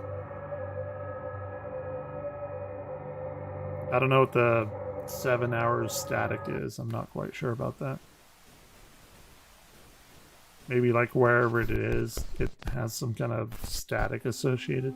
Die mythologischen Ursprünge Babylons verweben sich mit den Überzeugungen und The Legenden beliefs and der alten legends of Völker. ancient people. Gemäß der Überlieferung wurde Babylon von Nimrod gegründet, Right, einer Nimrod, biblischen Figur, die für ihre Kühnheit Babylon was found, yeah, okay. Babylon von Nimrod gegründet, einer biblischen Figur, die für ihre Known Kühnheit for his und audacity. Ambition bekannt ist. The Harry Potter and the audacity of that bitch. It's the funniest fucking meme. Urzeitliche Stadt wurde zu einem Ancient Schmelztiegel city, der Kulturen und actually just explained Zivilisationen, this. ein Ort, an dem Mythen mit der Realität verflochten Kind of. waren und Götter unter den Sterblichen wandelten. In diesem Kontext The erhebt Tower of sich der Babel Turm stands von as a Babel narrative als that eine Erzählung, transcends die über die Seiten der Bibel hinausgeht the und pages zu of the einem Bible and becomes a dauerhaften lasting wurde. symbol. Okay. Die Geschichte erzählt von der Errichtung Story eines recounts the gigantischen construction of a Turms durch gigantic Bewohner tower von by the Babel mit dem inhabitants Ziel, of Babel den with the aim Himmel of zu reaching the berühren sky, und die challenging göttliche divine authority. Autorität Right? herauszufordern.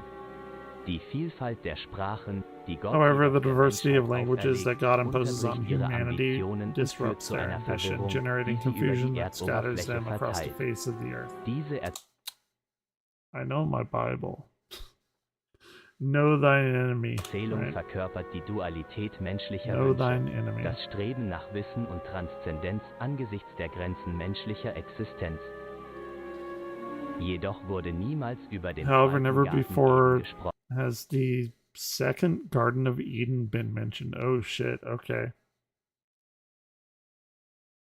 So we have some weird Garden of Der von Eden diesem shit Turm after the herabstieg und tower sich got als destroyed. großes Feld der Artensterben Let's see. gesprochen. Der von diesem Turm herabstieg Descending from the und sich tower als is a großes great Feld der sterilization field of the Artensterilisierung species. Is manifestierte. it like, Noch wurde je wait erwähnt, the dass fuck, der hold the fuck on. Did they just like build a proto-Halo that annihilates just like every species?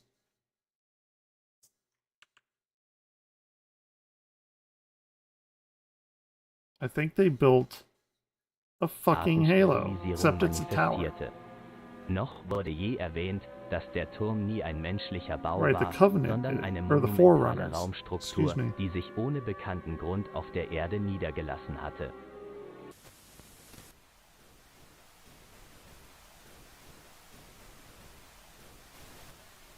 The following footage corresponds to the interruption of a CNN broadcast.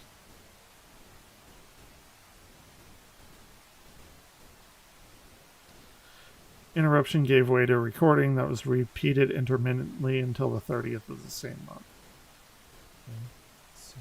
Ancient alien shit going on.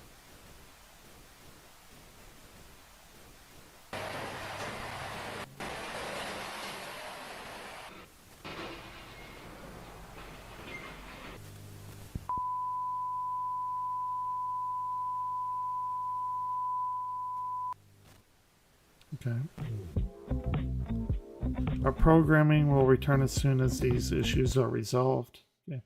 Is this like the origin story of what's his name? Headburn Headroom Max Headroom? Where like these people interrupted a station's broadcast and all it played was that. It's very odd. There's like video footage of it too.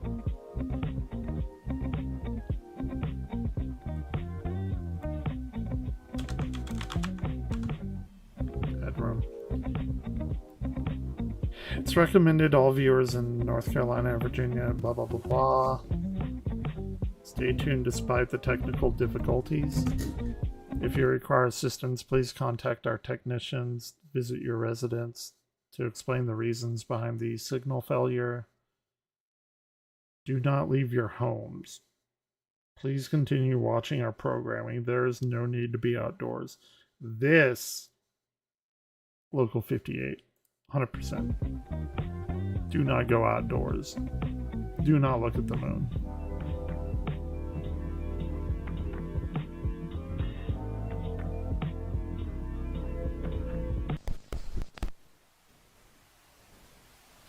Interruption in broadcast did not only occur on the CNN, but also on the others. Cool. Intermittently, the regular programming did not report news from any state along the East Coast. Okay. So whenever they did the regular news, the following report was urgently sent to the Chief of Interstellar Security Department at the Pentagon. Shit, New York, give me a job September there. 29th, 1996.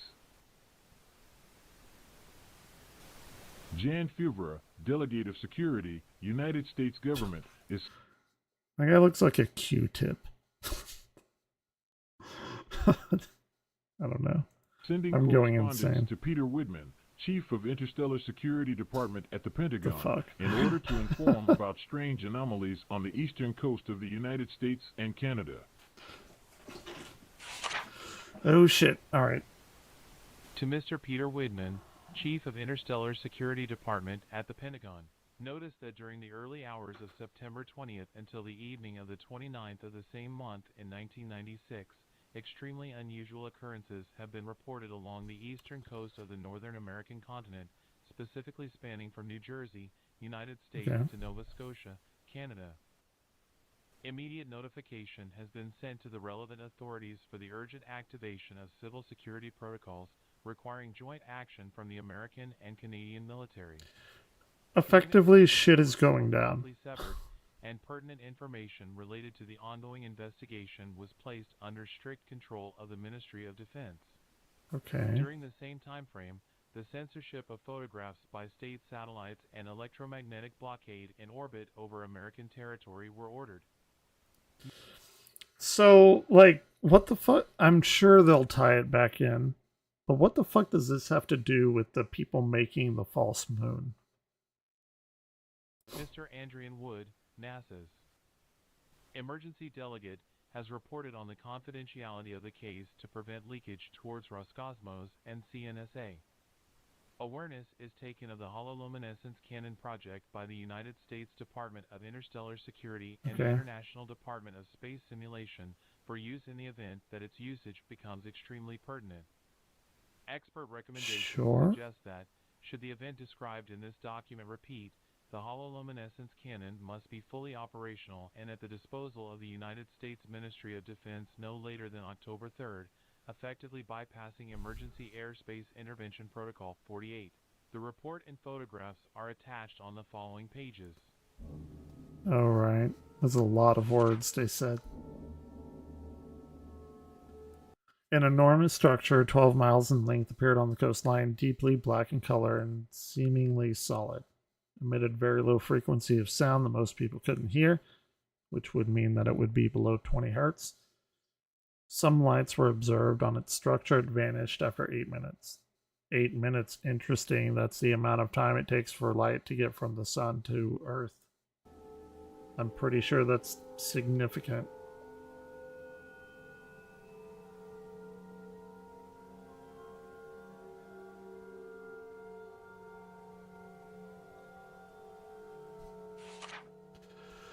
Okay, this time of shorter length, 6 miles. The other one was 12 miles, so we halved it. At first glance, it appeared to be some sort of projected image. A couple of birds were seen perching on the structure. The birds vanished after the large structure disappeared after 10 minutes. Okay, so it's shorter and it's taking longer to disappear. Interesting.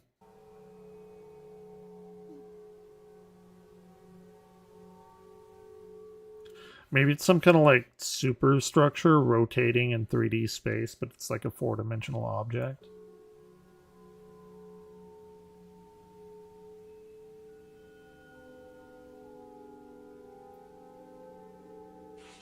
Alright. 25 miles in length, appeared on the coastline, remained there for 30 minutes, so this got about double what the first one was. Double and a little more. Still it remained longer, so my smaller, longer theory doesn't pan out. It seemed to be very thin in comparison to its large size, not exceeding 40 meters in thickness. Okay. It did the low frequency, disappeared. Gotcha. Fair enough.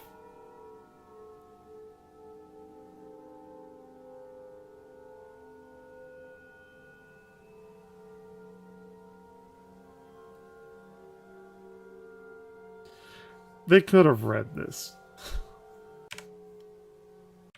Okay, hold on. Last one, right? There were 4 structures, 17 miles.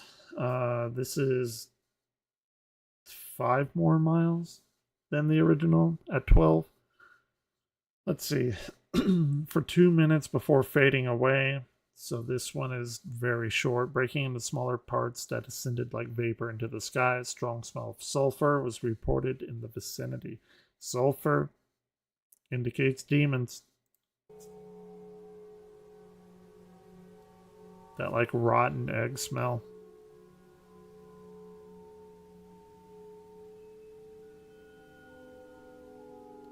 What is this? What does this say? Distance? I have no idea what that says. Is this like the new Garden of Eden? There's so many plot threads. I thought there were only 4. Why are they giving us 5? Maybe I missed something. An enormous structure 9 miles in length, surrounded by cloud cover, preventing an assessment of its height. According to reports of department members, they estimated that by calculating the shadow cast among the clouds that extended into the atmosphere, it vanished in 7 minutes. Okay.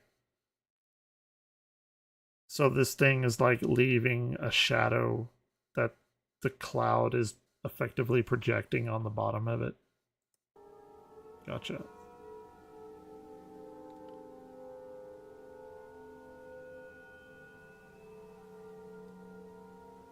Interesting.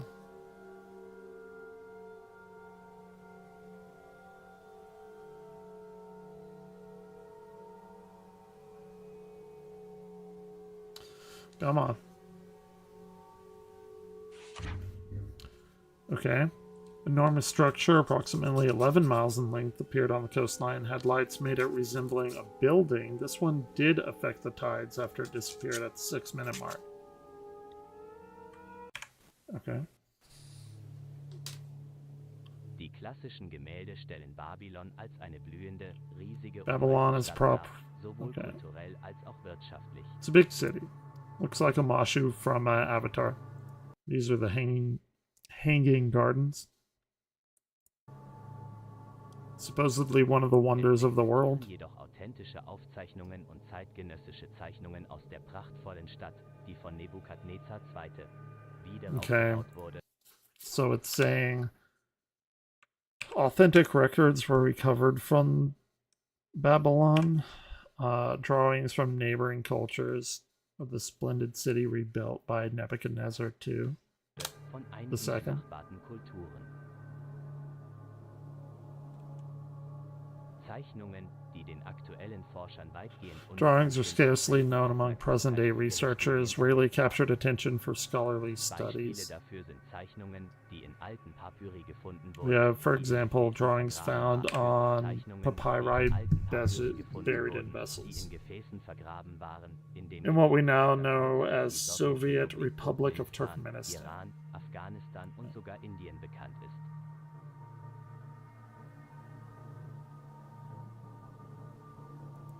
Wait. Okay, in 52. All right. 77. Ooh, 78.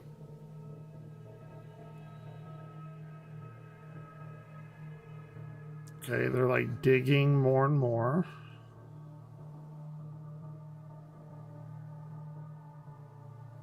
They're like trying to find the ruins of Babylon.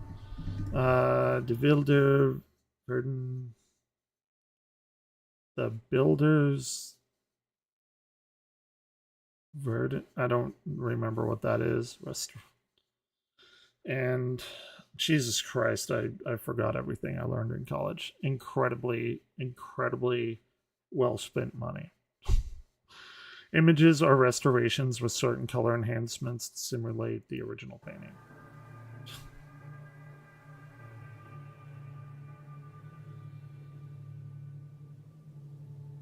India, all right.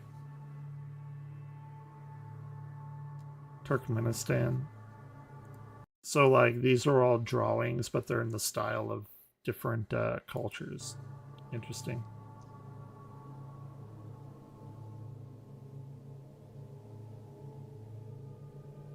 That is... The fuck is this? Like, why are there a set of titties on that cloud? Right there. Not complaining.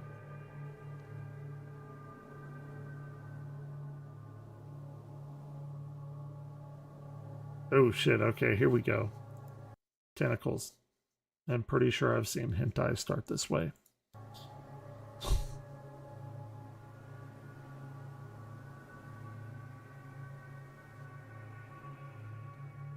Yeah, it's probably not good.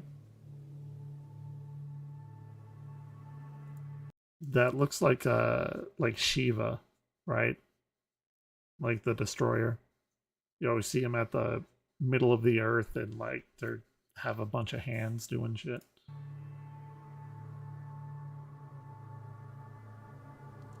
That is really cool imagery though.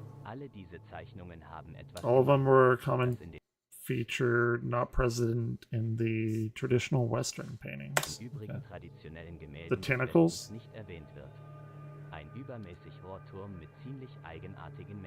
It's the tentacles. Okay. Extraterrestrial craft. What does it say? It could be an extraterrestrial spacecraft. Always depicted in black and ominous tentacles. There you go. Die Entdeckungen haben in der archäologischen Gemeinschaft für große Aufregung gesorgt, da es sich Beweise handelt, die der gängigen It's pretty interesting. Wait, what did that say? Content. Okay, the discoveries were a massive stir in the community due to the evidence they provide contradicting the universally accepted version. You know, imagine that. The government is censoring something.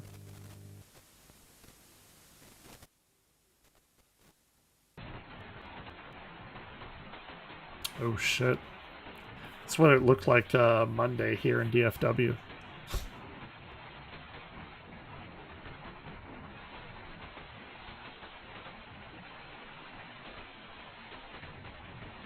It was fucking terrible too. If y'all didn't know. DFW got annihilated last Monday. I was out of power for like 2 days. Okay, early morning, unforeseen storm was reported. Wait, what? Maybe one of these things caused it. Satellite images once again located the large black spot, which this time came accompanied by a sleet front and left unexpected outcomes in its wake, which were observed the following morning. Sure, yeah. Thousands of scorpions of varying sizes, all alive. Nope. During the early hours. Nope. Done. I'm out. Fuck that. Along with the storm, with their presence recorded in different parts of the city. Nope. By orders of the Ministry of Defense, local radio and television Nope. Not happening. Networks were prohibited from reporting on this matter. Documentary Babylon was presented at an emergency meeting of the Ministry of Defense. While there has been information about reigns of animals in the past, with certain logical explanations, the scorpions here pose a danger that the Interstellar Security Department at the Pentagon has taken into serious consideration regarding the Babylon phenomenon. In this meeting, a series of evidence was presented regarding the Scorpion Rain That's a fucking horrifying thing to think about. Recovered in different cultures. Okay. Nope. Scorpion's reign. Nah. The dome of the second Garden of Eden, whose accounts refer to a place protected from plagues. The dome of the second Garden of Eden. Maybe this is like the top of the Tower of Babel, and it like punched into another reality or something. I have no clue. The Plague of Human Testing, a drawing and account of a scorpion reign over Babylon where they were expelled from valves on the Nope.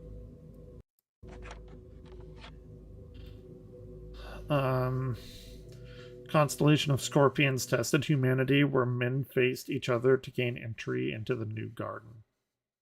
So it's like a fucking biblical plague kind of deal.